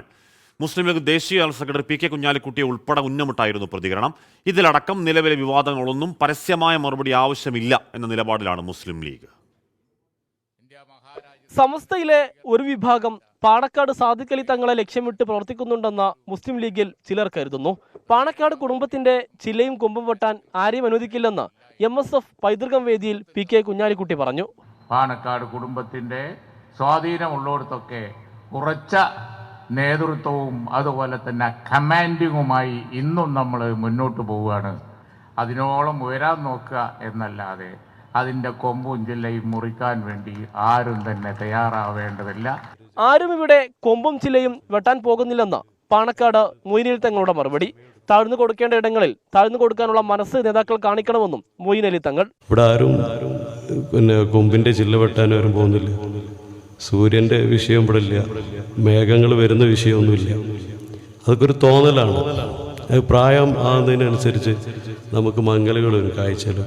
ചന്ദ്രനോളം ഉയരത്തിലുള്ള പാണക്കാട് കുടുംബത്തെ ആർക്കും സ്പർശിക്കാനാവില്ലെന്ന അബ്ദുസമദ് സമദാനിയുടെ പരാമർശത്തിന് ചന്ദ്രനെയും സൂര്യനെയും മറച്ചുപിടിക്കാൻ ആരും ശ്രമിക്കുന്നില്ലെന്നായിരുന്നു മൊയ്നലി തങ്ങളുടെ മറുപടി. മലപ്പുറം കാടപ്പടിയിലെ സമസ്തയുടെ ആദർശ സമ്മേളനത്തിലാണ് പ്രതികരണം. മുസ്ലിം ലീഗ് മുൻ സംസ്ഥാന അധ്യക്ഷൻ ഹൈദരലി ശിഹാബ് തങ്ങളുടെ മകനും യൂത്ത് ലീഗ് ദേശീയ ഉപാധ്യക്ഷനുമാണ് പാണക്കാട് മൊയ്നലി ശിഹാബ് തങ്ങൾ. എന്നാൽ നിലവിലത്തെ വിവാദങ്ങളിൽ പ്രതികരിക്കേണ്ട എന്നാണ് ലീഗിൽ ധാരണ. SKSSF നേതാവ് സത്താർ പന്തല്ലൂരിന്റെ കൈവിട്ട് പരാമർശത്തിലും മുസ്ലിം ലീഗ് നേതാക്കൾ മൗനം പാലിക്കുകയാണ്. സമീർ ബിൻ കരീം, 24 മലപ്പുറം. തൃശൂർ കൈപ്പറമ്പിൽ തിരുവാണിക്കാവ് അമ്പലത്തിലെ പൂരത്തിനെഴുന്നള്ളിച്ച ആന ഇടഞ്ഞോടി. മേള കലാകാരനടക്കം 4 പേർക്ക് പരിക്കേറ്റു. ആളുകൾ പരിഭ്രാന്തരെ ഓടുന്നതിനിടയിലാണ് പരിക്കേറ്റത്. 4 ലക്ഷം രൂപയുടെ നാശനഷ്ടമുണ്ടായി എന്നാണ് പ്രാഥമിക വിവരം. സൂരജ് സജിയാണ് ആ വാർത്തകൾ വിവരങ്ങൾ ചേർന്ന്. സൂരജ്, പരിക്കേറ്റവരുടെ ആരോഗ്യം അവസ്ഥ എന്താണ്? പ്രശ്നമില്ലല്ലോ അല്ലേ? ഹഷ്മി, പരിക്കേറ്റവരുടെ നില ആശങ്കപ്പെടേണ്ട തരത്തിലൊന്നുമില്ല എന്നുള്ളത് തന്നെയാണ് ആശുപത്രി അധികൃതർ അറിയിക്കുന്നത്. എന്തായാലും തൃശൂർ മെഡിക്കൽ കോളേജിലാണ് ഇവർ ചികിത്സയിൽ തുടരുന്നത്. 4 പേർക്കാണ് ഈ പരിക്കേറ്റത്. രാവിലെയാണ് ഇത്തരത്തിൽ ഈ തിരുവാണിക്കാവ് ക്ഷേത്രത്തിലെ എഴുന്നള്ളിപ്പിനിടെ ശബരിനാഥ് എന്ന ആന ഈ ഇടയുന്നത്. പരിഭ്രാന്തി പരത്തി ഈ ആന ഇടയുകയും പിന്നാലെ ഈ മേളകലാകാരന്മാരടക്കമുള്ളവർ ഈ പരിഭ്രാന്തിപ്പെട്ട് ഓടുകയുമായിരുന്നു. ഈ ആൾക്കൂട്ടം അങ്ങോട്ടും ഇങ്ങോട്ടും ഓടുന്നതിനിടയിലാണ് ഈ അപകടം ഉണ്ടായതെന്നുള്ളതാണ് പറയുന്നത്. കാരണം ഈ ആന ഇടഞ്ഞതോടുകൂടി പ്രദേശത്ത് വലിയ പരിഭ്രാന്തി ഉണ്ടാവുകയും എല്ലാവരും കൂട്ടമായി ഓടാൻ ശ്രമിക്കുകയുമായിരുന്നു. ഇതിനിടയിൽ പലരും താഴെ വീഴുകയും ചവിട്ടേറ്റും ഒക്കെയാണ് ഈ പരിക്കേറ്റത് എന്നുള്ളതാണ് നമുക്ക് മനസ്സിലാക്കാൻ കഴിയുന്നത്. അതേസമയം ലക്ഷങ്ങളുടെ നാശനഷ്ടം അവിടെ ഉണ്ടായി എന്നുള്ളതാണ് ഇപ്പോൾ ഈ പ്രാഥമികമായി നടത്തിയ പരിശോധനയിൽ പറയുന്നത്. അതായത് കാക്കശ്ശേരി സ്വദേശി അഷ്റഫിന് മാത്രം, അതായത് അവിടെ കട നടത്തിയിരുന്ന ആളാണ്, 8 ലക്ഷം രൂപയുടെ നാശനഷ്ടം ഉണ്ടായി. അതുപോലെ തന്നെ വേലായുധൻ എന്ന് പറഞ്ഞ ആൾക്ക് 15,000 രൂപ, കേച്ചേരി സ്വദേശിയായുള്ള ബഷീറിന് 4 ലക്ഷം രൂപയുടെ നഷ്ടമുണ്ടായതായും പറയുന്നു. ഈ സ്റ്റാളുകൾ, അതായത് ഈ ക്ഷേത്രത്തിലെ ഉത്സവമായിരുന്നു, ഉത്സവവുമായി ബന്ധപ്പെട്ടുകൊണ്ട് അവിടെ സ്ഥാപിച്ചിരുന്ന സ്റ്റാളുകൾ അടക്കം തകർന്ന നിലയിലാണുള്ളത്. അങ്ങനെ ലക്ഷക്കണക്കിന് രൂപയുടെ നാശനഷ്ടവും ഈ ആന ഇടഞ്ഞതിനെ തുടർന്നുണ്ടായി. എന്തായാലും ഈ തിക്കിനും തിരക്കിനും ഇടയിൽപ്പെട്ടാണ് ഈ വാദ്യകലാകാരന്മാർക്കടക്കമുള്ളവർക്ക് പരിക്കേറ്റത്. അതിൽ ഗുരുതരമായി പരിക്കേറ്റ 4 പേരെയാണ് ഇപ്പോൾ ആശുപത്രിയിൽ പ്രവേശിപ്പിച്ചിട്ടുള്ളത്. ഹാഷ്മി, സൂരജ് സജിയാണ് വാർത്തയുടെ വിവരങ്ങൾ നൽകിയത്. അത്യാവശ്യം ആന ഇടഞ്ഞോടി അത്യാവശ്യം അലമ്പുകളൊക്കെ ഉണ്ടാക്കിയിട്ടുണ്ട്. എന്തായാലും പരിക്കേറ്റവർക്ക് കാര്യമായ വലിയ പരിക്കൊന്നുമില്ല, ഭാഗ്യം. തിരുവാണിക്കാവ് അമ്പലത്തിലെ പൂരത്തിന് എഴുന്നള്ളിച്ച ആനയാണ് ഇടഞ്ഞോടിയത്. ഇവിടെ അനിലാൽ TR പറയുകയാണ്, കുറച്ച് ദിവസമായി എറണാകുളത്ത് നിന്ന് തൃശ്ശൂർ ദിശയിലേക്ക് പോകുന്ന ട്രെയിനുകൾ ഒരു അറിയിപ്പും നൽകാതെ പിടിച്ചിടുന്നു. ജീവനക്കാർക്ക് കൃത്യസമയത്ത് ജോലിക്ക് കയറാൻ കഴിയുന്നില്ല എന്ന് പറയുകയാണ്. അതെന്താണോ കാരണം നോക്കണം കേട്ടോ. രഘുനന്ദനം പറയുന്നു, ഏത് വിദ്യാർത്ഥി രാഷ്ട്രീയമായിരുന്നാലും അക്രമത്തെ ആരും ഇഷ്ടപ്പെടുന്നില്ല, തള്ളിപ്പറയുക തന്നെ വേണം. ഒരു തർക്കം അക്കാര്യത്തിലില്ല. അക്രമ രാഷ്ട്രീയത്തിനോട് ഗോ ബാക്ക് എന്ന് പറയേണ്ട കാലം അതിക്രമിച്ചു. അല്ലെങ്കിൽ കുട്ടികളുടെ മാത്രമല്ല രാഷ്ട്രീയ പ്രവർത്തകരടക്കം ചോര വീഴുന്ന ഒരു രാഷ്ട്രീയം, അത് വേണ്ട കേരളത്തിന് സംവാദ രാഷ്ട്രീയം മാത്രം മതി എന്ന തീരുമാനത്തിലേക്ക് എത്തേണ്ട കാലം എന്നേ അതിക്രമിച്ചു രഘുനന്ദൻ ചേട്ടാ. എറണാകുളം അങ്കമാലി അതിരൂപതയിലെ കുർബാന തർക്കത്തിൽ മുന്നറിയിപ്പ് നൽകി സീറോ മലബാർ സഭ major archbishop Raphael Thattil വൈദികർക്ക് തോന്നിയതുപോലെ കുർബാന ചൊല്ലാനാകില്ലെന്നും സഭയും ആരാധനക്രമവും അനുശാസിക്കുന്ന മട്ടിലാകണം കുർബാന അർപ്പണമെന്നും Idukki Nedumkandam saint Sebastian church കൂദാശ കർമ്മത്തിനിടെ മേജർ ആർച്ച് ബിഷപ്പ് നിർദ്ദേശം നൽകി. എറണാകുളം അങ്കമാലി അതിരൂപതയിലെ ഏകീകൃത കുർബാന നടപ്പിലാക്കണമെന്നുള്ള സിനഡ് സർക്കുലർ ഈ വരുന്ന ഞായറാഴ്ച പള്ളികളിൽ വായിക്കണമെന്നാണ് നിർദ്ദേശത്തിന് പിന്നാലെയാണ് കുർബാന അർപ്പണവുമായി ബന്ധപ്പെട്ട മേജർ ആർച്ച് ബിഷപ്പിന്റെ നിർണായകമായ പരാമർശം. ബൈബിളിലെ ഒരു വരി മാറ്റാൻ നമുക്ക് അവകാശമില്ല.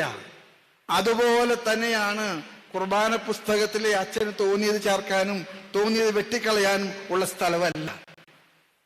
അത് കർത്താവിന്റെ പെസഹ രഹസ്യത്തിന്റെ അടയാളവും തുടർച്ചയുമാണ്. അതുകൊണ്ട് തന്നെ നമ്മുടെ വിശുദ്ധ കുർബാനയും ആരാധനക്രമവും പരിപാവനമായിട്ട് അത് സഭയുടെ മൗതിക ശരീരത്തിന്റെ അടയാളങ്ങളാണ്. അത് കർത്താവിന്റെ സഭയുടെ അടയാഭരണങ്ങളാണ്. അത് സഭ നിർദ്ദേശിക്കുന്നത് പോലെ, സഭ ആഗ്രഹിക്കുന്നത് പോലെ ചെയ്യാനായിട്ട് നമുക്ക് കഴിയട്ടെ. ഇർഷാദ് പുൽവട്ട പറയുകയാണ്, മൊയ്നലി താങ്കൾ എന്നും ലീഗിൽ നിന്നും ലീഗിനെതിരെ പറയുന്ന ആളാണ് എന്ന് ഇർഷാദ് പുൽവട്ട പറയുകയാണ്. മൊയ്നലി തങ്ങളുടെ നേരത്തെയുള്ള പല നിലപാടുകളും അത്തരത്തിൽ വിമർശനം ജി സുധാകരൻ്റെ കാര്യം പറയുന്ന പോലെ തുറന്നു പറയുന്ന ആളാണ്. പക്ഷേ അത് ലീഗിന് കോട്ട ഉണ്ടാക്കാനാണോ അല്ലെങ്കിൽ മെച്ചപ്പെടുത്താനാണോ എന്നതൊക്കെ കേൾക്കുന്നവരോരുത്തരുടെ പെർസെപ്ഷനാണ്. അവിടെ ജമ്മു കാശ്മീരിലെ ഒരു കുഴിബോംബ് സ്ഫോടനത്തിലൊരു ജവാന് വീരമൃത്യു എന്നൊരു വാർത്ത വരുന്നുണ്ട്. 2 ജവാന്മാർക്ക് പരിക്കുണ്ട്. പരിക്കേറ്റ ജവാനെ ഉദ്ധംപൂരിലെ ആശുപത്രിയിലേക്ക് മാറ്റുകയും ചെയ്തിരിക്കുന്നുണ്ട്. ജീവനക്കാർ കൂട്ടവധി എടുത്തതോടെ പാലക്കാട് ലക്കിടിയിലെ കുഞ്ചൻ നമ്പ്യാർ സ്മാരകം അടച്ചു. 16 മാസത്തെ ശമ്പള കുടിശ്ശിക ലഭിക്കാത്തതിനെ തുടർന്നാണ് ജീവനക്കാർ കൂട്ടവധി എടുത്തത്. സർക്കാരിൽ നിന്നുള്ള ഗ്രാന്റ് നിലച്ചതാണ് പ്രതിസന്ധിയിലായത്. സ്ഥിരം ജീവനക്കാരായ 2 പേരും കലാപീഠം അധ്യാപകരായ 7 പേരുമാണ് ലക്കിടി കുഞ്ചൻ നമ്പ്യാർ സ്മാരകത്തിൽ കൂട്ടവധിയെടുത്തത്. യാത്രാക്കൂലി പോലും ഇല്ലെന്ന് കാണിച്ചാണ് ജീവനക്കാർ ഭരണസമിതിക്ക് അവധി അപേക്ഷ നൽകിയത്. സർക്കാരിൽ നിന്നുള്ള സ്പെഷ്യൽ ഗ്രാന്റ് വിനിയോഗിച്ചാണ് ശമ്പളം നൽകിയിരുന്നത്. എന്നാൽ 1.5 വർഷമായി ഗ്രാന്റ് ലഭിക്കുന്നില്ല. 16-17 മാസക്കാലമായിട്ട് അവിടുത്തെ ജീവനക്കാർക്ക് ശമ്പളം ലഭിക്കുന്നില്ല എന്നുള്ളത് വളരെ വിഷമം സൃഷ്ടിക്കുന്ന ഒന്ന് തന്നെയാണ്. സംസ്ഥാന ഭരണകൂടം നമ്മുടെ സാംസ്കാരിക നായകരെയും സാംസ്കാരിക സ്ഥാപനങ്ങളെയും എങ്ങനെയാണ് നോക്കിക്കാണുന്നത് എന്നുള്ളതിൻ്റെ വ്യക്തമായ തെളിവാണ് ഈ കുഞ്ചസ്മാരകത്തിൽ ഇന്ന് സംഭവിച്ചുകൊണ്ടിരിക്കുന്ന ഈ ഒരു അപചയം. സ്മാരകത്തിൽ 2008 കലാപീഠം ആരംഭിച്ചത്. തുള്ളൽ, മൃദംഗം, മോഹിനിയാട്ടം, ശാസ്ത്രീയ സംഗീതം എന്നിവ 200ഓളം വിദ്യാർത്ഥികൾ പഠിക്കുന്നുണ്ട്. കഴിഞ്ഞ 15-ാം തീയതി തൊട്ട് ഞങ്ങൾക്ക് കലാപീഠത്തിൽ ക്ലാസ്സുകളൊന്നും നടക്കുന്നില്ല. കാരണം അന്വേഷിച്ചപ്പോൾ ടീച്ചർമാർക്ക് കഴിഞ്ഞ 16 മാസമായി ശമ്പളം നൽകിയിട്ടില്ല എന്നാണ് അറിയാൻ സാധിച്ചത്. ഇത്തരത്തിലൊരു സിറ്റുവേഷൻ വന്നതിന്റെ ഭാഗമായിട്ട് ഞങ്ങളുടെ എക്സാം എന്താവുമെന്നോ ക്ലാസ്സുകൾ എന്താവുമെന്നൊന്നും ഞങ്ങൾക്ക് അറിയില്ല. ഗവൺമെന്റിന്റെ എത്രയും പെട്ടെന്നുള്ളൊരു ഇടപെടൽ കൊണ്ട് ഞങ്ങളുടെ ടീച്ചേഴ്സിന് പഴയ പോലെ ക്ലാസ്സിലേക്ക് വരാനുള്ള അവസരം ഉണ്ടാക്കി ഒരു സ്മാരകം പഴയ പോലെ പ്രവർത്തനക്ഷമമാക്കി എടുക്കണം എന്ന് ഞങ്ങൾ വിനീതമായിട്ട് അഭ്യർത്ഥിക്കുന്നു. ജീവനക്കാർ എത്താതായതോടെ സ്മാരകം കാണാൻ എത്തുന്നവരും നിരാശയിലായി. ഒരുപക്ഷെ സർക്കാർ അവഗണന ഇതുപോലെ തുടരുകയാണെങ്കിൽ ഈ സ്മാരകം തന്നെ ഓർമ്മയായേക്കും. സാംസ്കാരിക വകുപ്പിന്റെ അടിയന്തര ഇടപെടൽ വിഷയത്തിൽ ഉണ്ടാകണമെന്നാണ് പൊതുപ്രവർത്തകരടക്കം ആവശ്യപ്പെടുന്നത്. രാജീവ് സുദേവനൊപ്പം നിഖിൽ പ്രമേഷ്, 24 പാലക്കാട്. ഏറ്റവും ജനുവിനായ ഒരു ആവശ്യം ഉന്നയിക്കുകയാണ് ജീവനക്കാർ. അപ്പോൾ അതൊരു പരിഹാരം ഉണ്ടാകുമെന്ന് പ്രതീക്ഷിക്കുകയും ചെയ്യുകയാണ്. ഇന്ദുലേഖ ശുജേഷ് പറയുന്നു, ആ വിശ്വാസങ്ങളും ആചാരങ്ങളും ആർഭാടങ്ങളുടെ ഭാണ്ഡക്കെട്ടുകളാകുമ്പോൾ താങ്ങാൻ പറ്റാതെ പോകുന്നത് പട്ടിണി പാവങ്ങൾക്കാണ്. മാനവസേവയാണ് മാധവസേവ എന്ന് മനസ്സിലാക്കിയിരുന്നെങ്കിൽ എന്ന ഒരു ചിന്തോദ്ദീപകമായ കാര്യം ഇന്ദുലേഖ പറയുകയാണ്. അതാ ഒരു പ്രേക്ഷകൻ പറയുകയാണ്, ഷെഫീഖ് ഷാഫി, ഹാഷ്മി, ഞാൻ എപ്പോഴും ചോദിക്കുന്ന ഒരു കാര്യം, ഫുഡ് ഉച്ചയ്ക്ക് എന്താ സ്പെഷ്യൽ? ഇന്ന് വരെ ഒരു മറുപടി തന്നിട്ടില്ല. സ്പെഷ്യൽ ഇല്ലാത്തത് കൊണ്ടാണോ അതോ കാണാത്തത് കൊണ്ടാണോ? സങ്കടം ഉണ്ട് കേട്ടോ, ഈ ജോലിയുടെ ഇടയ്ക്ക് മെസ്സേജ് അയക്കുമ്പോൾ ഇങ്ങനെ ചെയ്യലെന്ന് പറയണം. അയ്യോ എന്ന് പറഞ്ഞാൽ 2:30 ഞാൻ ഭക്ഷണം കഴിക്കാൻ പോകുന്നതേ. നമുക്കിത് കഴിഞ്ഞിട്ട് കഴിക്കാൻ പറ്റുള്ളൂ. അത് കഴിഞ്ഞ് ക്യാൻറ്റീനിലോട്ട് പോകുമ്പോഴത്തേക്ക് അവിടെ എല്ലാ ദിവസവും ഓരോ സ്പെഷ്യലുണ്ട്. അപ്പോൾ അപ്പോഴത്തേക്ക് നമ്മുടെ ഇവിടെ വാർത്താ ബുള്ളറ്റിൻ കഴിയില്ല, അതുകൊണ്ടാണ് പറയാത്തത്. തിരുവല്ലയിലെ ജില്ലാ വിദ്യാഭ്യാസ പരിശീലന കേന്ദ്രത്തിൽ വിദ്യാർത്ഥിയുടെ ആത്മഹത്യാശ്രമം. 2ാം വർഷ വിദ്യാർത്ഥിയാണ് ഇന്ന് പുലർച്ചെയോടെ ഹോസ്റ്റൽ മുറിയിൽ തൂങ്ങി മരിക്കാൻ നോക്കിയത്. മലയാളം വിഭാഗം അധ്യാപികയുടെ മാനസിക പീഡനമാണ് ആത്മഹത്യാശ്രമത്തിന് പിന്നിൽ എന്നാണ് വിദ്യാർത്ഥിയുടെ മൊഴി. തോൽപ്പിക്കാൻ ശ്രമിക്കുന്നു, വ്യാജപരാതികൾ നൽകുന്നു, ഇന്റേണൽ മാർക്ക് വെട്ടിക്കുറയ്ക്കുന്നു തുടങ്ങിയ ആരോപണങ്ങൾ ഉയർത്തി തിരുവല്ലയിലെ ജില്ലാ വിദ്യാഭ്യാസ പരിശീലന കേന്ദ്രത്തിലെ വിദ്യാർത്ഥികൾ മലയാളം വിഭാഗം അധ്യാപികയ്ക്കെതിരെ കുറച്ചു ദിവസങ്ങളായി സമരത്തിലായിരുന്നു. ഈ സമരത്തിന് നേതൃത്വം നൽകിയ വിദ്യാർത്ഥിയാണ് ഇന്ന് പുലർച്ചെയോടെ ആത്മഹത്യക്ക് ശ്രമിച്ചത്. ഇന്നലെ രാത്രി വളരെ മെൻ്റലി ടയേർഡായിരുന്നു. ഞാൻ പോയി നോക്കിയപ്പോൾ ഒച്ച കേട്ട് പോയതാണ്. അപ്പോൾ അവ തൂങ്ങിക്കിടക്കുന്നേ ഞാൻ കണ്ടേ. കയറ് കഴുത്ത് പിടിച്ച് നിൽക്കുന്ന കണ്ടേ. ഞാൻ കാല് കയറി പിടിച്ച് ഒച്ച വെച്ച്. അപ്പോൾ എല്ലാവരും കയറി വന്ന് അങ്ങനെ നേരെ ആസ്പത്രിയിൽ കൊണ്ടുപോയി. അധ്യാപികയുടെ മാനസിക പീഡനവും കോളേജിൽ നിന്ന് പുറത്താക്കുമെന്ന ഭീഷണിയുമാണ് ആത്മഹത്യാ ശ്രമത്തിന് പിന്നിലെന്നാണ് മൊഴി. ഞങ്ങളെ സ്ഥാപനത്തിലെ മലയാളം വിഷയ അധ്യാപക മെലീന ജെയിംസ് ടീച്ചറാണ് ഇതിനൊക്കെ കാരണം. ടീച്ചർ നിരന്തരം ഭീഷണിപ്പെടുത്തുകയും തോൽപ്പിക്കുമെന്ന് പറയുകയും ഇപ്പോൾ പാർട്ടിയിലായാലും മുൻപന്തിയിൽ നിൽക്കുന്ന ആരാണോ ഇപ്പോൾ ഞങ്ങളെല്ലാത്തിനും മുമ്പിൽ നിന്ന് അവനായിരുന്നു. അപ്പോൾ അവനെ പേഴ്സണലായിട്ട് വിളിച്ചിട്ടും അല്ലാതെയും തോൽപ്പിക്കും, അങ്ങനത്തെ രീതിയിൽ ഭീഷണിപ്പെടുത്തുന്ന രീതിയിൽ സംസാരിച്ചു. തിരുവല്ല മെഡിക്കൽ മിഷൻ ആശുപത്രിയിൽ തീവ്രപരിചരണ വിഭാഗത്തിൽ കഴിയുന്ന വിദ്യാർത്ഥിയുടെ ആരോഗ്യനില ഇപ്പോൾ തൃപ്തികരമാണ്. ശ്രീകുമാരൻ, 24 പത്തനംതിട്ട. അപ്പോൾ അതാണ് എന്ന് പറഞ്ഞാൽ അത്തരം അധ്യാപകരൊക്കെ മാനസികമായി പീഡിപ്പിക്കുക, ഒരു കുട്ടി ആത്മഹത്യാശ്രമം നടത്താൻ ഇടയാക്കത്തോളം അങ്ങേയറ്റത്തുകൊണ്ട് എത്തിക്കുക എന്നൊക്കെ പറയുന്നതൊക്കെ അധ്യാപകരാണോ? അതൊക്കെ അധ്യാപക സമൂഹത്തിലാണ് നാണക്കേടാണ്. ചെറിയ ന്യൂനപക്ഷം അധ്യാപകർ അങ്ങനെ കുട്ടികളെ ഉപദ്രവിക്കുന്നവരുണ്ടെങ്കിൽ അവർ ആത്മപരിശോധന നടത്തട്ടെ, അല്ലെങ്കിൽ മറ്റുള്ളവർ അവരെ കർശനമായ ഭാഷയിൽ തിരുത്തേണ്ടതുമാണ് എന്ന് പറയുകയാണ്. ബലൂചിസ്ഥാനിൽ ഇറാൻ നടത്തിയ ആക്രമണങ്ങൾക്ക് തിരിച്ചടി നൽകി പാകിസ്ഥാൻ. ഇറാനിലെ 7 കേന്ദ്രങ്ങളിൽ ആക്രമണം നടത്തിയെന്ന് പാകിസ്ഥാൻ അറിയിച്ചു. ഇറാനുമായുള്ള നയതന്ത്ര ബന്ധവും വിച്ഛേദിച്ചതോടെ മേഖല സംഘർഷഭരിതമായി. Balochistan liberation front, Balochistan liberation army എന്നീ സംഘടനകളുടെ ഇറാനിലെ ഒളിത്താവളങ്ങൾ ലക്ഷ്യമിട്ടായിരുന്നു പാകിസ്ഥാന്റെ ആക്രമണം. മാർഗ്ബാർ ഷർമാജാർ എന്ന പേരിൽ നടന്ന ഓപ്പറേഷനിൽ നിരവധി ഭീകരർ കൊല്ലപ്പെട്ടതായി പാക് വിദേശകാര്യ മന്ത്രാലയം അറിയിച്ചു. 4 കുട്ടികളടക്കം 7 പേർ കൊല്ലപ്പെട്ടതായി ഇറാനിയൻ മാധ്യമങ്ങളും റിപ്പോർട്ട് ചെയ്തു. ജെയ്ഷെ അദ്ലിന്റെ 2 കേന്ദ്രങ്ങളെ ലക്ഷ്യമിട്ടാണ് പാകിസ്ഥാനിൽ ഇറാൻ കഴിഞ്ഞ ദിവസം ആക്രമണം നടത്തിയത്. ഇറാൻ വ്യോമാതിർത്തി ലംഘിച്ചതിൽ പ്രതിഷേധിച്ച് ടെഹ്റാനിലെ അംബാസഡറെ പാകിസ്ഥാൻ തിരിച്ചുവിളിച്ചു. നിലവിൽ ഇറാനിലുള്ള പാകിസ്ഥാനിലെ ഇറാൻ സ്ഥാനപതിയോട് തൽക്കാലത്തേക്ക് തിരിച്ചുവരേണ്ടതും നിർദ്ദേശിച്ചു. ഇസ്ലാമാബാദിലെ ഇറാനിയൻ നയതന്ത്ര കാര്യാലയത്തിലെ ഉദ്യോഗസ്ഥരെ വിളിച്ചുവരുത്തി വിശദീകരണം തേടി. ഇറാനിൽ നടത്തിക്കൊണ്ടിരിക്കുന്ന ഉന്നതതല സന്ദർശനങ്ങൾ റദ്ദാക്കിയതായി പാകിസ്ഥാൻ അറിയിച്ചു. പാകിസ്ഥാനെതിരായ ഇറാന്റെ ആക്രമണം 2 രാജ്യങ്ങളെ മാത്രം ബാധിക്കുന്ന വിഷയമെന്നാണ് ഇന്ത്യ പ്രതികരിച്ചത്. International desk, 24.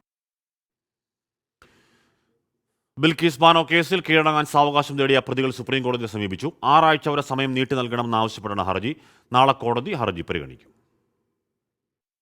ബിൽക്കിസ് ബാനോ കേസിലെ 11 പ്രതികളെയും മോചിപ്പിച്ച ഗുജറാത്ത് സർക്കാരിന്റെ നടപടി റദ്ദാക്കിയ ജനുവരി 8 സുപ്രീം കോടതി വിധിയുടെ പശ്ചാത്തലത്തിലാണ് ഹർജി. ജനുവരി 21-നകം പ്രതികൾ ജയിലധികൃതർക്ക് മുന്നിൽ ഹാജരാകണമെന്നാണ് കോടതി ഉത്തരവ്. ഈ സമയപരിധി നീട്ടി നൽകണമെന്നാവശ്യപ്പെട്ട പ്രതികളായ ഗോവിന്ദ് ബായ്, മിതേഷ് ചമൻലാൽ ഭട്ട്, രമേശ് രൂപബായ് ചന്ദന എന്നിവരാണ് സുപ്രീം കോടതിയിൽ ഹർജി നൽകിയത്. മാതാപിതാക്കളെ പരിചരിക്കാൻ മറ്റാരുമില്ല എന്നാണ് ഗോവിന്ദ് ബായ് ചൂണ്ടിക്കാണിച്ചിരിക്കുന്നത്. മകന്റെ വിവാഹം, വിളവെടുപ്പ് സമയം എന്നിവയാണ് മറ്റു പ്രതികൾ 6 ആഴ്ച സാവകാശം തേടുന്നതിന് കാരണമായി ചൂണ്ടിക്കാണിച്ചിരിക്കുന്നത്. Senior advocate V Chidambaresh justice BV നാഗരത്നയ്ക്ക് മുന്നിൽ ഹർജികൾ അടിയന്തരമായി പരിഗണിക്കണമെന്ന് ആവശ്യപ്പെട്ടു. ബിൽക്കിസ് ബാനുവിന്റെ ഹർജി പരിഗണിച്ച ജസ്റ്റിസ് നാഗരത്ന, ജസ്റ്റിസ് ഉജ്ജൽ ബുയാൻ എന്നിവരടങ്ങുന്ന ബെഞ്ചാകും നാളെ പ്രതികളുടെ ഹർജി പരിഗണിക്കുക. 24 ഡൽഹി. അപ്പോൾ പ്രിയപ്പെട്ട പ്രേക്ഷകരെ, നമ്മുടെ ജോസ്ഫിൻ ജോസഫ് പറയുകയാണ്, ആഷ്മി നമ്മുടെ സംസ്ഥാന സമ്മേളനം എല്ലാവരും കൊണ്ട് അടിച്ചു പൊളിക്കണം, സംസാരിക്കണം. ഒരു സംശയമില്ല, നമ്മൾ അടിച്ചു പൊളിക്കുന്ന, നമ്മുടെ പ്രേക്ഷകരും എല്ലാവരും കൂടി ഒരുമിച്ച് നിൽക്കുന്ന, സമാധാനത്തോടെ നിൽക്കുന്ന ഒരു ദിവസമാകും. അത് അക്കാര്യത്തിൽ തർക്കമില്ല. എന്നാൽ ഇപ്പോൾ കലാവിരുന്നടക്കം പ്രിയപ്പെട്ട പ്രേക്ഷകരെ ആനന്ദിപ്പിക്കുന്ന ഒരുപാട് പരിപാടികൾ, സംഗതികൾ, എക്സൈറ്റ്മെൻറ്റുകൾ അവിടെ ഉണ്ടാകും. അപ്പോൾ പ്രിയപ്പെട്ട പ്രേക്ഷകർ വരൂ. നമ്മുടെ വാർത്തായാത്ര തുടരുകയാണ്. പ്രിയപ്പെട്ട പ്രേക്ഷകർക്ക് ഭക്ഷണം കഴിച്ചിട്ടുണ്ട് എന്ന് തന്നെ കരുതുകയാണ്.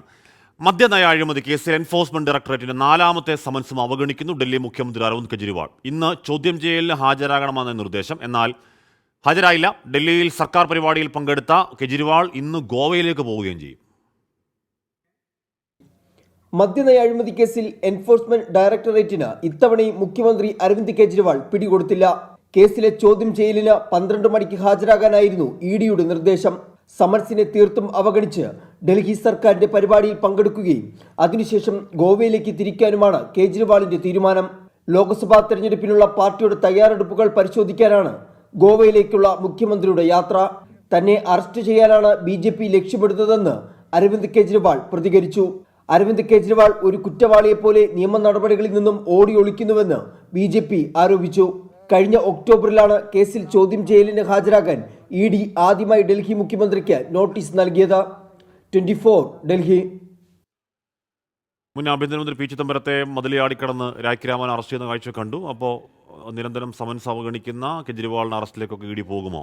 രാഷ്ട്രീയ തീരുമാനമാണ്, അങ്ങനെയൊക്കെ ഉണ്ടാകുമോ എന്ന് കാത്തിരുന്ന് കാണാം. ചിത്ര GS പറയുകയാണ്, കഴിഞ്ഞ ദിവസം യൂണിവേഴ്സിറ്റി റിസൾട്ട് വന്നിരുന്നു. കഴിഞ്ഞ 3-4 വർഷമായി ഒരു എക്സാം മാത്രം എഴുതുകയാണ്, മാർക്കൊന്നും കൂടുന്നില്ല, പഠിച്ച് തളർന്നു, എഴുതി തളർന്നു എന്ന് പറയാൻ ചിത്ര. എന്താണ് ഒരു വിഷയമാണോ? ഒരു വിഷയം എന്നാണോ അതോ എക്സാം മൊത്തം എഴുതുകയാണോ? അത് മൊത്തത്തിൽ മനസ്സിലായില്ല. ഒരു വിഷയമാണെങ്കിൽ അത് കണക്കാണെങ്കിൽ കട്ട സപ്പോർട്ട് ചിത്ര. നമ്മൾ തോക്കില്ല, ജയിക്കുന്ന നമ്മൾ എഴുതിക്കൊണ്ടേയിരിക്കും, ഒരു തർക്കമൊക്കെ വരുത്തില്ല, ധൈര്യമായിട്ട് നിൽക്കും. ജമ്മു കാശ്മീരിലെ നൌഷേരയിൽ നിയന്ത്രണ രേഖയ്ക്ക് സമീപം കുഴിബോംബ് സ്ഫോടനത്തിൽ ജവാന് വീരമൃത്യു. 2 ജവാന്മാർക്ക് പരിക്കുണ്ട്. അഗ്നിവീർ സേനാംഗമാണ് മരിച്ചത്. വിവരങ്ങളുമായി ബൽറാം നെടുങ്ങാടി ചേരുന്നു. ബൽറാം, എന്താണ് സംഭവം ഉണ്ടായത്? ഈ പരിക്കേറ്റ ജവാന്മാരും അഗ്നിവീർ വിഭാഗത്തിൽപ്പെട്ടവരാണോ? അവരുടെ ആരോഗ്യം എങ്ങനെയാണ്?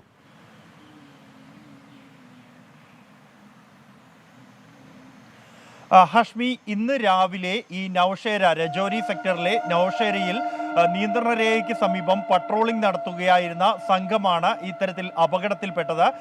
ഇവർ പട്രോളിംഗ് നടത്തുന്നതിനിടെ അബദ്ധത്തിൽ കുഴിബോംബിൽ ചവിട്ടി ഈ കുഴിബോംബ് പൊട്ടിത്തെറിക്കുകയായിരുന്നു എന്നാണ് പ്രാഥമികമായി ലഭിക്കുന്ന വിവരം. 17ാം സിഖ് ലൈറ്റ് ബറ്റാലിയനിലുള്ള സംഘത്തിനാണ് ഈ മേഖലയിലെ പട്രോളിംഗ് ചുമതല ഉണ്ടായിരുന്നത്. ഈ സ്ഫോടനത്തിൽ ഒരു ജവാൻ വീരമൃത്യു വരിച്ചിരിക്കുന്നു. ഇക്കാര്യം പോലീസ് സ്ഥിരീകരിക്കുന്നുണ്ട്. ഇയാൾ അഗ്നിവീർ വിഭാഗത്തിൽപ്പെട്ട ജവാനാണ് എന്നാണ് പോലീസിൽ നിന്നും ലഭിക്കുന്ന വിവരം. ഈ പരിക്കേറ്റ മറ്റ് 2 പേരുടെ വിവരങ്ങൾ ഇതുവരെയും പുറത്തു വന്നിട്ടില്ല. ഇതിൽ ഒരാളുടെ പരിക്ക് ഗുരുതരമാണ്. ഇയാളെ ഉടൻ തന്നെ, ഈ സംഭവമുണ്ടായ ഉടൻ തന്നെ ആശുപത്രിയിലേക്ക് എയർലിഫ്റ്റ് ചെയ്തിരിക്കുകയാണ് എന്നും സ്ഥിരീകരണമുണ്ട്. മറ്റൊരു ജവാന്റെ പരിക്ക് അത്ര ഗുരുതരമല്ല എന്നാണ് അറിയാൻ കഴിയുന്നത്. ഇവരുടെ പേര് വിവരങ്ങൾ അടക്കമുള്ളവ സൈന്യം ഇതുവരെയും പുറത്തുവിട്ടിട്ടില്ല. നേരത്തെ കാലങ്ങൾക്ക് മുമ്പ് സ്ഥാപിച്ച കുഴിബോംബാണ് ഇത്തരത്തിൽ പൊട്ടിത്തെറിച്ചത് എന്നാണ് പ്രാഥമിക പരിശോധനയിൽ വ്യക്തമായിരിക്കുന്നത്. എന്തായാലും സംഭവത്തിൽ സൈന്യം അന്വേഷണം ആരംഭിച്ചു കഴിഞ്ഞിട്ടുണ്ട്. ഹഷ്മി. ബൽറാം നെടുങ്ങാടിയാണ് ആ വാർത്തയുടെ വിവരങ്ങൾ നൽകിയത്. ഒരു ജവാനാണ് വീരമൃത്യു. മണിപ്പൂരിലെ തൗബാലുണ്ടായ വെടിവയ്പിൽ 3 BSF ജവാന്മാർക്ക് പരിക്കുണ്ട്. മെയ്തേയ് വിഭാഗത്തിന്റെ പ്രതിഷേധത്തിനിടയിലാണ് വെടിവയ്പുണ്ടായത്. അച്യുതൻ വിവരങ്ങളുമായി ചേരുന്നു. അച്യുതൻ, അവിടെ ഏറിയും കുറഞ്ഞും സംഘർഷത്തിന് അയവില്ലാതെ ഇത്തരത്തിലുള്ള ഒറ്റപ്പെട്ട സംഭവങ്ങൾ ഈ ദിവസങ്ങളിലാണെങ്കിൽ കൂടിയും തുടരുന്നു എന്നത് ദൗർഭാഗ്യകരമാണ്, സങ്കടകരമാണ്. എന്താണ് അവിടുത്തെ അവസ്ഥ, അച്യുതൻ?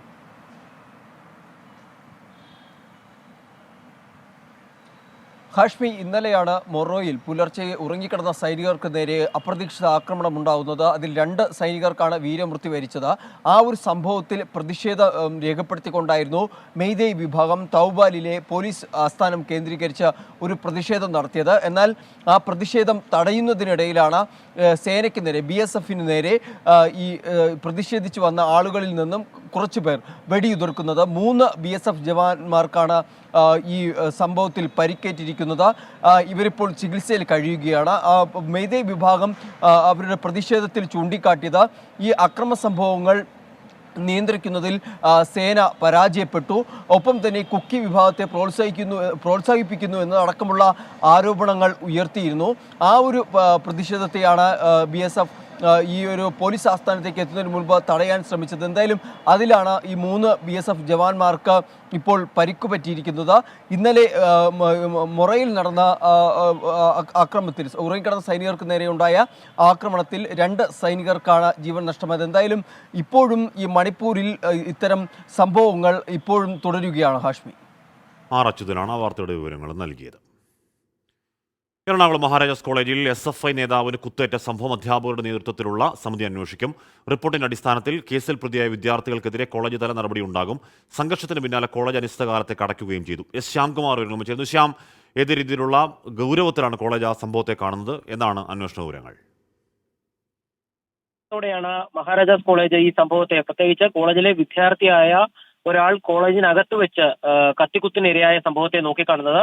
അതുകൊണ്ട് തന്നെയാണ് അടിയന്തരമായി സ്വയംഭരണാവകാശമുള്ള കോളേജ് സ്റ്റാഫ് കൗൺസിൽ യോഗം വിളിച്ചു ചേർത്തത്. ഈ യോഗത്തിൽ വെച്ച് ചില തീരുമാനങ്ങൾ ഉണ്ടായിട്ടുണ്ട്. പൂർണ്ണമായ തീരുമാനങ്ങൾ പുറത്തു വന്നിട്ടില്ല. നിലവിൽ വിദ്യാർത്ഥിക്ക് കുത്ത് ലഭിച്ച സംഭവത്തിൽ അന്വേഷണം നടത്താൻ ഒരു അധ്യാപകരുടെ ഒരു ഉപസമിതിയെ നിയോഗിച്ചിട്ടുണ്ട്. ഈ റിപ്പോർട്ടിന്റെ അടിസ്ഥാനത്തിൽ കൂടുതൽ വിദ്യാർത്ഥികൾക്കെതിരെ നടപടി ഉണ്ടാകുമെന്നുള്ളതാണ് നൽകുന്ന സൂചന. കഴിഞ്ഞ ദിവസങ്ങളിലും കോളേജിൽ നിന്ന് സസ്പെൻഡ് ചെയ്യപ്പെട്ട ഒരു വിദ്യാർത്ഥി ഈ വിലക്ക് ലംഘിച്ച് കോളേജിൽ എത്തിയതാണ് ചില പ്രശ്നങ്ങൾക്ക് ഇടയാക്കിയത് എന്നുള്ളത് കോളേജ് ഈ യോഗത്തിൽ ചർച്ചയായിട്ടുണ്ട്. ബിലാൽ എന്ന് പറയുന്ന വിദ്യാർത്ഥി ഈ SFIയുടെ യൂണിറ്റ് സെക്രട്ടറിയെ കുത്തിയ കേസിലും പ്രതിയാണ്. അയാൾ ഇപ്പോൾ ആശുപത്രിയിൽ പോലീസ് കസ്റ്റഡിയിൽ ചികിത്സയിൽ കഴിയുകയും ചെയ്യുന്നുണ്ട്. ഏതായാലും കൂടുതൽ നടപടികൾ ഉണ്ടാകുമെന്നുള്ള സൂചന തന്നെയാണ് കോളേജ് അധികൃതർ നൽകുന്നത്. അതുവരെ കോളേജ് അനിശ്ചിതകാലത്തേക്ക് അടച്ചിടാനും ഇപ്പോൾ തീരുമാനമായിട്ടുണ്ട്. കൂടുതൽ വിവരങ്ങൾ യോഗം പൂർത്തിയായ ശേഷം ഔദ്യോഗിക വാർത്താക്കുറിപ്പിലൂടെ അറിയിക്കുമെന്നുള്ളതാണ് കോളേജ് അധികൃതർ വ്യക്തമാക്കുന്നത്. ശ്യാംകുമാറാണ് ആ വാർത്തയുടെ വിവരങ്ങൾ നൽകിയത്. പ്രധാനമന്ത്രി നരേന്ദ്രമോദിയുടെ കേരള സന്ദർശനം തെരഞ്ഞെടുപ്പിൽ എങ്ങനെ പ്രതിഫലിക്കുമെന്ന് കണക്കുകൂട്ടി രാഷ്ട്രീയ കക്ഷികൾ. BJPക്ക് കേരളത്തിൽ ഒരു സീറ്റ് പോലും നേടാനാകില്ല എന്ന് പ്രതിപക്ഷ നേതാവ് VD സതീശൻ പറഞ്ഞു. മോദി ഗ്യാരണ്ടി കേരളവും ഏറ്റെടുക്കുമെന്ന പ്രതീക്ഷയിലാണ് BJP. പ്രധാനമന്ത്രി നരേന്ദ്രമോദിയുടെ ആവർത്തിച്ചുള്ള കേരള സന്ദർശനമാണിപ്പോൾ പ്രധാന രാഷ്ട്രീയ ചർച്ച. നരേന്ദ്രമോദി കേരളത്തിൽ വന്നാൽ BJPക്ക് ഒരു ഗുണവും ചെയ്യില്ലെന്ന് ആവർത്തിച്ചു പ്രതിപക്ഷ നേതാവ് VD സതീശൻ. പ്രധാനമന്ത്രി വരുമ്പോൾ കേരളത്തിന്റെ മതേതര മനസ്സ് ഉണരുമെന്നും പ്രതികരിച്ചു. ഞങ്ങൾ പറയുന്നത് പ്രധാനമന്ത്രി കൂടുതൽ വരുമ്പോൾ കേരളത്തിലെ ജനങ്ങളുടെ ഒരു സെക്യുലർ മനസ്സ് കൂടുതൽ ഉണരും. ഞങ്ങൾ വിചാരിച്ചിരിക്കുന്നത് കേരളത്തിലെ മജോറിറ്റി ആളുകൾ സെക്യുലറാണെന്നാണ്, മതേതര ചിന്തയുള്ളവരാണെന്ന്. അതുകൊണ്ടാണ് BJPക്ക് ഇവിടെ കളം പിടിക്കാൻ പറ്റാത്തത്. മോഡിയുടെ ഗ്യാരണ്ടി കേരള ജനതയ്ക്ക് ബോധ്യപ്പെട്ടുവെന്നും അത് കേരളത്തിൽ വിജയം നൽകുമെന്നും BJP കേരള പ്രഭാരി പ്രകാശ് ജാവദേക്കർ പറഞ്ഞു. Already 1.5 crore people of Kerala have received 1 ton in families. 30 lakh families have received. 40 lakh, 34 lakh farmers have received 30,000 rupees each. Guarantee is working. How can Satishan say? ഇതിനിടയിൽ അയോധ്യയിലെ രാമക്ഷേത്ര പ്രതിഷ്ഠയോടനുബന്ധിച്ചുള്ള അക്ഷത വിതരണം കേരളത്തിലും BJPക്ക് ഗുണം ചെയ്യുമെന്ന് എഴുത്തുകാരൻ MN കാരശ്ശേരി പ്രതികരിച്ചു. ഇവിടുത്തെ ജാതി സംഘടനകളുടെ വിഘടനം, അതിൽ വിയോജിപ്പായിരുന്നു BJPക്ക് ഉണ്ടായിരുന്ന വളരെ പ്രധാനപ്പെട്ട വെല്ലുവിളി. ആ വെല്ലുവിളിയെ മറികടക്കാൻ ഈ രാമക്ഷേത്രത്തിൻ്റെ നിർമ്മാണം ഇപ്പോൾ ജനുവരി നടക്കാൻ പോകുന്ന അതിൻ്റെ പ്രതിഷ്ഠാ ചടങ്ങ്, അതുമായിട്ട് ബന്ധപ്പെട്ട് ഇന്ത്യ മുഴുവൻ നടക്കുന്ന അക്ഷതം വിതരണം ചെയ്തുകൊണ്ടുള്ള പ്രചാരവേല അത് ഗുണം ചെയ്യും. കേരളത്തിൽ SNDP NSS പിന്തുണയും ക്രൈസ്തവ സഭാ വോട്ടും ലക്ഷ്യമിട്ടാണ് BJPയുടെ നീക്കം. തെരഞ്ഞെടുപ്പിന് മുന്നോടിയായി BJP സംസ്ഥാന പ്രസിഡന്റ് K സുരേന്ദ്രൻ നയിക്കുന്ന യാത്രയുടെ പ്രചരണ ഉദ്ഘാടനവും പ്രകാശ് ജാവദേക്കർ നിർവഹിച്ചു. Political desk 24. അപ്പോൾ അതാണ് ഇനിയിപ്പോൾ ലോക്സഭാ തെരഞ്ഞെടുപ്പിന് മാസങ്ങൾ മാത്രമേ ഉള്ളൂ. അപ്പോൾ ഇനിയിപ്പോൾ ഇത്തരം ചർച്ചകൾ ചൂടുപിടിക്കാൻ പോകുന്ന, അല്ലെങ്കിൽ സ്ഥാനാർത്ഥി നിർണ്ണയത്തിലേക്ക് കടക്കാൻ പോകുന്ന, ഇനിയും പ്രധാനമന്ത്രി അടക്കമുള്ളവർ കേരളത്തിലേക്ക് എത്താൻ പോകുന്ന രാഷ്ട്രീയ ദിവസങ്ങളാണ് വരാൻ പോകുന്നത്. അത് ഒരു രാഷ്ട്രീയ വിദ്യാർത്ഥിക്ക് വളരെ ക്യൂറിയസ് ആയിട്ടുള്ള ദിവസങ്ങളുമായിരിക്കും. അതാ ഇവിടെ ലില്ലിച്ചോളിയിൽ പറയുന്നു, അകാലത്തിൽ പോലും ജവാന് ആദരാഞ്ജലികൾ അർപ്പിക്കുന്നു. ധന്യ പറയുന്നു, ഹാഷ്മി പോയിട്ട് ഊണ് കഴിക്കാം കേട്ടോ, കമൻ്റ് എഴുതാൻ കൈ വേണം, വീട്ടിൽ ബാക്കിയുള്ളവർക്ക് കൊടുത്തു എന്ന് പറയുകയാണ്. എന്തൊക്കെ പ്രശ്നങ്ങളല്ലേ. ഓക്കെ, രാഹുൽ ഗാന്ധിയുടെ ഭാരത് ജോഡോ ന്യായ് യാത്ര അസമിൽ. രാജ്യത്ത് ഏറ്റവും കൂടുതൽ അഴിമതി നിറഞ്ഞ സർക്കാരാണ് അസമിലേതെന്ന് രാഹുൽ ഗാന്ധി ആരോപിച്ചു. അതിനിടെ കോൺഗ്രസ് നേതൃത്വത്തിനെതിരെ യൂത്ത് കോൺഗ്രസ് മുൻ സംസ്ഥാന അധ്യക്ഷ അങ്കിത ദത്ത അപ്രതീക്ഷിതമായി പ്രതിഷേധിച്ചു. മണിപ്പൂരിലും നാഗാലാൻഡിലും പര്യടനം പൂർത്തിയാക്കിയ രാഹുൽ ഗാന്ധിയും സംഘവും 5-ാം ദിവസം അസമിലെ ഹലുവാറ്റിങ്ങിൽ നിന്നാണ് യാത്ര തുടങ്ങിയത്. അസമിൽ 17 ജില്ലകളിലായി 833 കിലോമീറ്റർ ദൂരം സഞ്ചരിക്കും. ജനങ്ങളെ ഒന്നിപ്പിക്കാനും നീതി ഉറപ്പാക്കാനുമാണ് യാത്രയെന്ന് രാഹുൽ ഗാന്ധി. और जो असम का इतिहास है, हिस्ट्री है, उसी को हम फिर से दोहरा रहे हैं. शंकर देव जी ने आपको रास्ता दिखाया था, सबको जोड़ने का काम किया था, अन्याय के खिलाफ लड़ाई लड़ी थी. उसी प्रकार से उसी रास्ते पर भारत जोड़ो न्याय यात्रा चलने जा रही. आपने इतना प्यार भरा स्वागत दिया, इसके लिए दिल से आपको धन्यवाद. നമസ്കാർ, ജയ് ഹിന്ദ്. യാത്ര കടന്നുപോകുന്ന ശിവസാഗറിൽ നാടകീയ പ്രതിഷേധവുമായി അസം യൂത്ത് കോൺഗ്രസിന്റെ മുൻ അധ്യക്ഷ അങ്കിത ദത്ത രംഗത്ത് വന്നു. യൂത്ത് കോൺഗ്രസ് ദേശീയ അധ്യക്ഷൻ BV ശ്രീനിവാസിനെതിരെ പരാതി ഉന്നയിച്ച തന്നെ നീതി തേടിയതിനാണ് പാർട്ടിയിൽ നിന്നും പുറത്താക്കിയതെന്ന് അങ്കിത ആരോപിച്ചു. അങ്കിതയുടെ പ്രതിഷേധത്തിന് പിന്നിൽ BJP ആണെന്ന് കോൺഗ്രസ് ആരോപിച്ചു. ഭാരത് ന്യായ് യാത്രയിൽ ജനപങ്കാളിത്തം കുറയ്ക്കാൻ അസം സർക്കാർ ശ്രമിക്കുന്നതായും കോൺഗ്രസിന് ആക്ഷേപമുണ്ട്. 24 ഡൽഹി. ഉത്തരേന്ത്യൻ സംസ്ഥാനങ്ങളിൽ കൊടിയ തണുപ്പാണ്. ശൈത്യതരംഗം പിടിമുറുക്കുന്നു. ഡൽഹി, പഞ്ചാബ്, ഹരിയാന എന്നിവിടങ്ങളിൽ ശക്തമായ ശീതക്കാറ്റിനും സാധ്യത എന്നാണ് കാലാവസ്ഥാ മുന്നറിയിപ്പ്. ശക്തമായ മൂടൽമഞ്ഞിനെ തുടർന്ന് ഡൽഹിയിൽ നിന്നുള്ള 18 ട്രെയിനുകൾ വൈകി. വിമാനങ്ങളുടെ പ്രവർത്തനത്തെ മൂടൽമഞ്ഞ് കാര്യമായി തന്നെ ബാധിച്ചു. പലയിടങ്ങളിലും സ്കൂളുകൾക്ക് അവധിയും നൽകി. ഡിസംബർ അവസാന വാരത്തോടെ ആരംഭിച്ച ശൈത്യതരംഗത്തിന് ഉത്തരേന്ത്യൻ സംസ്ഥാനങ്ങളിൽ ഇതുവരെ അറുതി ഉണ്ടായിട്ടില്ല. കൊടും ശൈത്യം കണക്കിലെടുത്ത് ലക്നൌവിലെയും ഗാസിയാബാദിലെയും 8 വരെയുള്ള ക്ലാസുകൾക്ക് ജില്ലാ ഭരണകൂടം അവധി നൽകി. 9 മുതൽ 12 വരെയുള്ള ക്ലാസുകൾക്ക് സമയക്രമം ഏർപ്പെടുത്തി. രാവിലെ 10 മണി മുതൽ 3 മണി വരെയായിരിക്കും ക്ലാസുകൾ നടക്കുക. ക്ലാസ് റൂമുകളിൽ ഹീറ്റർ സംവിധാനം ഏർപ്പെടുത്താനും നിർദ്ദേശമുണ്ട്. ശക്തമായ മൂടൽമഞ്ഞിൽ ദൃശ്യപരിധി കുറഞ്ഞതോടെ ഇന്നും ഡൽഹിയിൽ നിന്നുള്ള വിമാനങ്ങളും ട്രെയിനുകളും വൈകി. ട്രെയിനുകൾ വൈകിയതോടെ മരം കൊച്ചുന്ന തണുപ്പിൽ റെയിൽവേ പ്ലാറ്റ്ഫോമുകളിൽ മണിക്കൂറുകളോളം യാത്രക്കാർ തങ്ങേണ്ടി വന്നു. രാത്രിയിൽ താപനില 2 ഡിഗ്രി സെൽഷ്യസിന് താഴെ എത്തുമെന്നാണ് കാലാവസ്ഥാ നിരീക്ഷണ കേന്ദ്രത്തിന്റെ അറിയിപ്പ്. ഡൽഹിയിൽ വായുമലിനീകരണവും രൂക്ഷമായി തുടരുന്നു. തുടർച്ചയായ 3-ാം ദിവസവും എയർ ക്വാളിറ്റി ഇൻഡെക്സ് 400 മുകളിൽ തന്നെ. ശൈത്യവും വായുമലിനീകരണവും രൂക്ഷമായതോടെ പല ആളുകളിലും ശ്വാസകോശ സംബന്ധമായ ആരോഗ്യ പ്രശ്നങ്ങളും റിപ്പോർട്ട് ചെയ്തു. 24 ഡൽഹി. വലിയ മൂടൽമഞ്ഞാണ് എന്ന് പറഞ്ഞാൽ അവിടെ ഈ പുകമഞ്ഞ് പോലുള്ള പ്രതിഭാസങ്ങൾ, അവിടെ മാലിന്യം, അന്തരീക്ഷ മലിനീകരണം ഒക്കെ അങ്ങനെ വല്ലാത്ത അവസ്ഥ. ആ അന്തരീക്ഷത്തിലേക്ക് ഈ മൂടൽമഞ്ഞ് കൂടി വരുന്നത് ചെറിയ പ്രശ്നമല്ല, അത് വലിയ പ്രശ്നങ്ങളിലേക്ക് അവിടെ പോവുകയാണ്. ചിത്തിര പിന്നെ പറയുന്നു, ആഷ്മി സാർ ചിത്തിരയാണ്, ഞാൻ പറഞ്ഞത് ആൻസർ ഷീറ്റ് നോക്കുന്നത് നേരെയല്ല, എത്ര നന്നായിട്ട് എഴുതിയാലും മാർക്കില്ല, ഇംഗ്ലീഷാണ് കിട്ടാനുള്ളത്, എനിക്ക് മാത്രമല്ല ഒരുപാട് പേർക്കും ഇതാണ് അവസ്ഥ എന്ന് ചിത്തിര പറയുകയാണ്. മറ്റുള്ള ആരുടെ അവസ്ഥ ഉണ്ടെന്ന് പറയണേ. എന്നാലും ഒന്നുകൂടെ നന്നായിട്ട് ഒന്നുകൂടെ പഠിച്ച് വൃത്തിയൊക്കെ എഴുതി നോക്കുന്നത് കിട്ടും. തൊടുപുഴയിൽ 73 വയസ്സുകാരി അമ്മിണിക്ക് പട്ടയം നിഷേധിച്ചതിൽ ജില്ലാ കളക്ടറോട് റിപ്പോർട്ട് തേടി റവന്യൂ മന്ത്രി കെ രാജൻ. പ്രാഥമിക റിപ്പോർട്ട് തൊടുപുഴ തഹസിൽദാർ ജില്ലാ കളക്ടർക്ക് കൈമാറും. പട്ടയം ലഭിക്കുന്നതുവരെ സമരം തുടരുമെന്ന് അമ്മിണി 24 പറയുകയും ചെയ്തു. തൊടുപുഴ താലൂക്ക് ഓഫീസിന് മുന്നിൽ അമ്മിണിയുടെ സമരം 2-ാം ദിവസത്തിലേക്ക് കടന്നതോടെ റവന്യൂ മന്ത്രിയുടെ ഓഫീസ് ഇടപെട്ടു. ജില്ലാ കളക്ടറോട് അന്വേഷണ റിപ്പോർട്ട് തേടി. പിന്നാലെ തൊടുപുഴ തഹസിൽദാർ സ്ഥലം സന്ദർശിച്ചു. ഭൂമിയുമായി ബന്ധപ്പെട്ട കേസുകൾ നിലനിൽക്കുന്നുണ്ട്. ആ രേഖകൾ പരിശോധിച്ച ശേഷം തുടർ നടപടികൾ സ്വീകരിക്കുമെന്ന് തഹസിൽദാർ AS ബിജിമോൾ. അത് പരിശോധിച്ചുകൊണ്ടിരിക്കുക. തീർച്ചയായിട്ടും ഉറപ്പായിട്ടും പട്ടയത്തിന് അർഹയാണെങ്കിൽ തീർച്ചയായിട്ടും പട്ടയം കൊടുത്തിരിക്കും.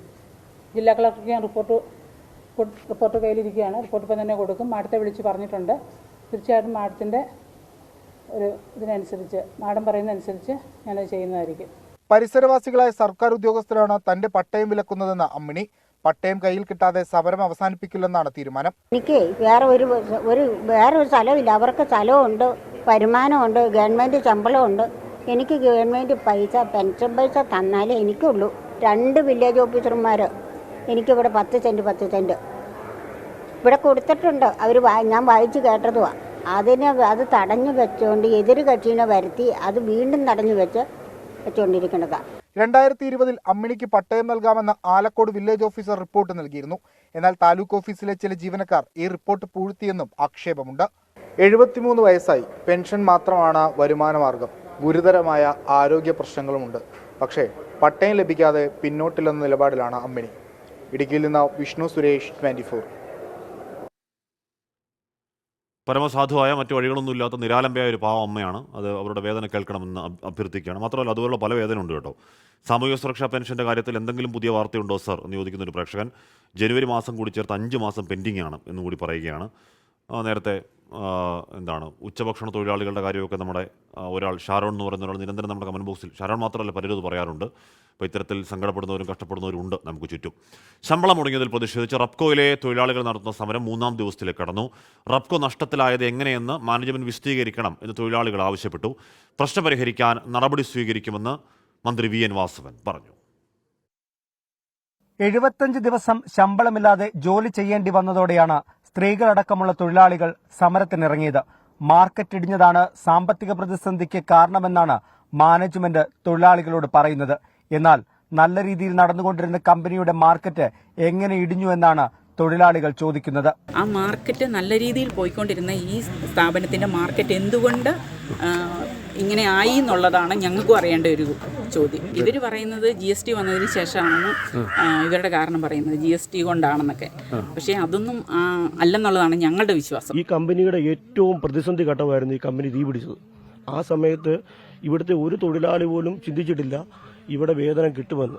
ആ സമയത്ത് പോലും 5-ാം തീയതിക്ക് മുമ്പായിട്ട് തൊഴിലാളികളുടെ വീട്ടിലെ പ്രശ്നങ്ങൾ മനസ്സിലാക്കി ഞങ്ങൾക്ക് ശമ്പളം തന്നയാളാണ് ഇപ്പോഴത്തെ സഹകരണ മന്ത്രി.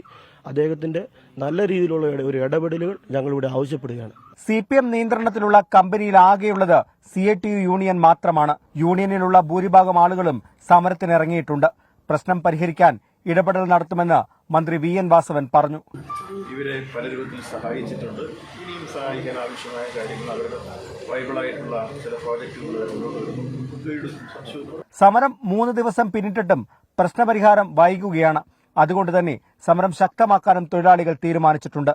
24 കോട്ടയം. KSRTC ജീവനക്കാരുടെ കാര്യം പറഞ്ഞപ്പോഴൊക്കെ പറയുന്നത് പോലെ അവർ ജോലിയെടുത്ത ശമ്പളമാണ്. ഏതെങ്കിലും തരത്തിൽ സൗജന്യമായി ആവശ്യപ്പെടുന്ന പണമല്ല, ജോലിയെടുത്ത പണമാണ്. ആ പണം കൊടുക്കൽ എന്നുള്ളതിനപ്പുറം ഒരു ഉപാധിയും അതിനകത്തില്ല. കൊടുക്കുക എന്നത് മാത്രമേ ഉള്ളൂ. അതിനിപ്പോൾ എന്ത് വില കൊടുത്താലും ആ ശമ്പളം കൊടുക്കണം എന്ന് അഭ്യർത്ഥിക്കുകയുമാണ്. ബ്ലസ്സി എൽദോ പറയുന്നു, എൻ്റെ കുഞ്ഞിന് ഒരു ഹായ് പറ ഹാഷ്മി, അവൻ നോക്കിയിരിക്കുന്നു. കുഞ്ഞിൻ്റെ പേരെന്താ ബ്ലസ്സി ചേട്ടാ? ഹായ് കുഞ്ഞ്, ഹായ്. അയോധ്യ രാമക്ഷേത്ര പ്രതിഷ്ഠാ ദിനത്തിലെ തൃണമൂൽ കോൺഗ്രസ് റാലിക്കെതിരായ BJPയുടെ ഹർജി കൽക്കത്ത ഹൈക്കോടതി തള്ളി. റാലി തടയണം എന്ന സുവേന്ദു അധികാരിയുടെ ഹർജിയാണ് തള്ളിയത്. ബൽറാം നെടുങ്ങാടി വിവരങ്ങളുമായി ചേർന്നു. ബൽറാം, അയോധ്യയിലെ പ്രാണപ്രതിഷ്ഠാ ചടങ്ങ് നടക്കുമ്പോൾ എന്തുകൊണ്ട് തൃണമൂൽ കോൺഗ്രസിന് റാലി നടത്തിക്കൂടാ എന്നതായിരുന്നു BJPയുടെ വാദം. എന്താണ് കോടതി കണ്ടെത്തൽ? ബൽറാം.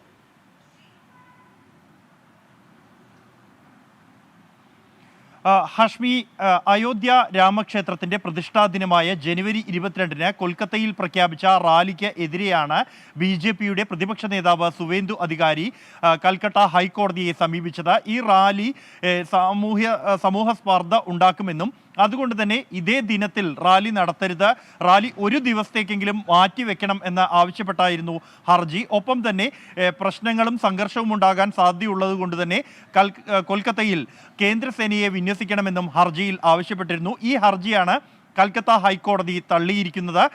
മമതാ ബാനർജിക്ക് ജനുവരി 22-ന് കൊൽക്കത്തയിൽ സംപ്രതി സർവമത ഐക്യ റാലി നടത്താം എന്നാണ് കോടതി വ്യക്തമാക്കിയിരിക്കുന്നത്.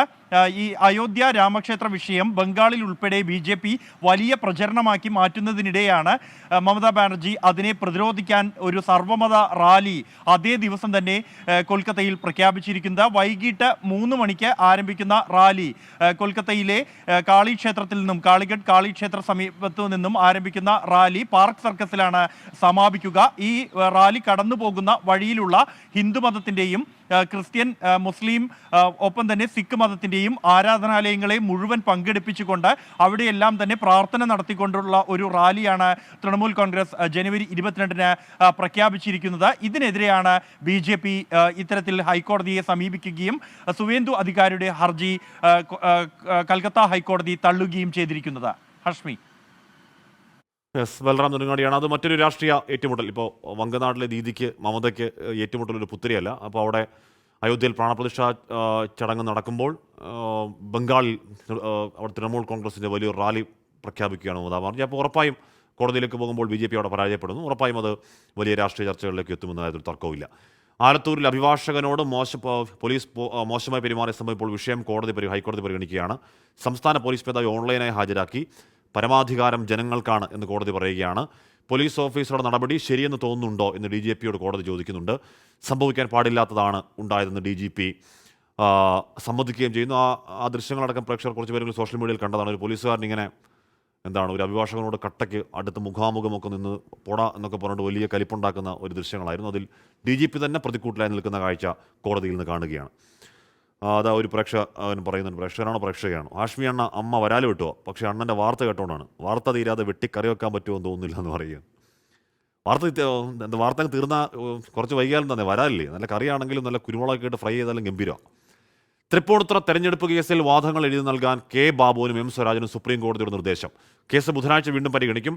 അച്യുതൻ വിവരങ്ങൾ വച്ചിരുന്നു. അച്യുതൻ, ആ കേസ് കുറച്ചുകൂടി സീരിയസ് ആവുന്നു എന്ന് തോന്നുന്നു അല്ലേ?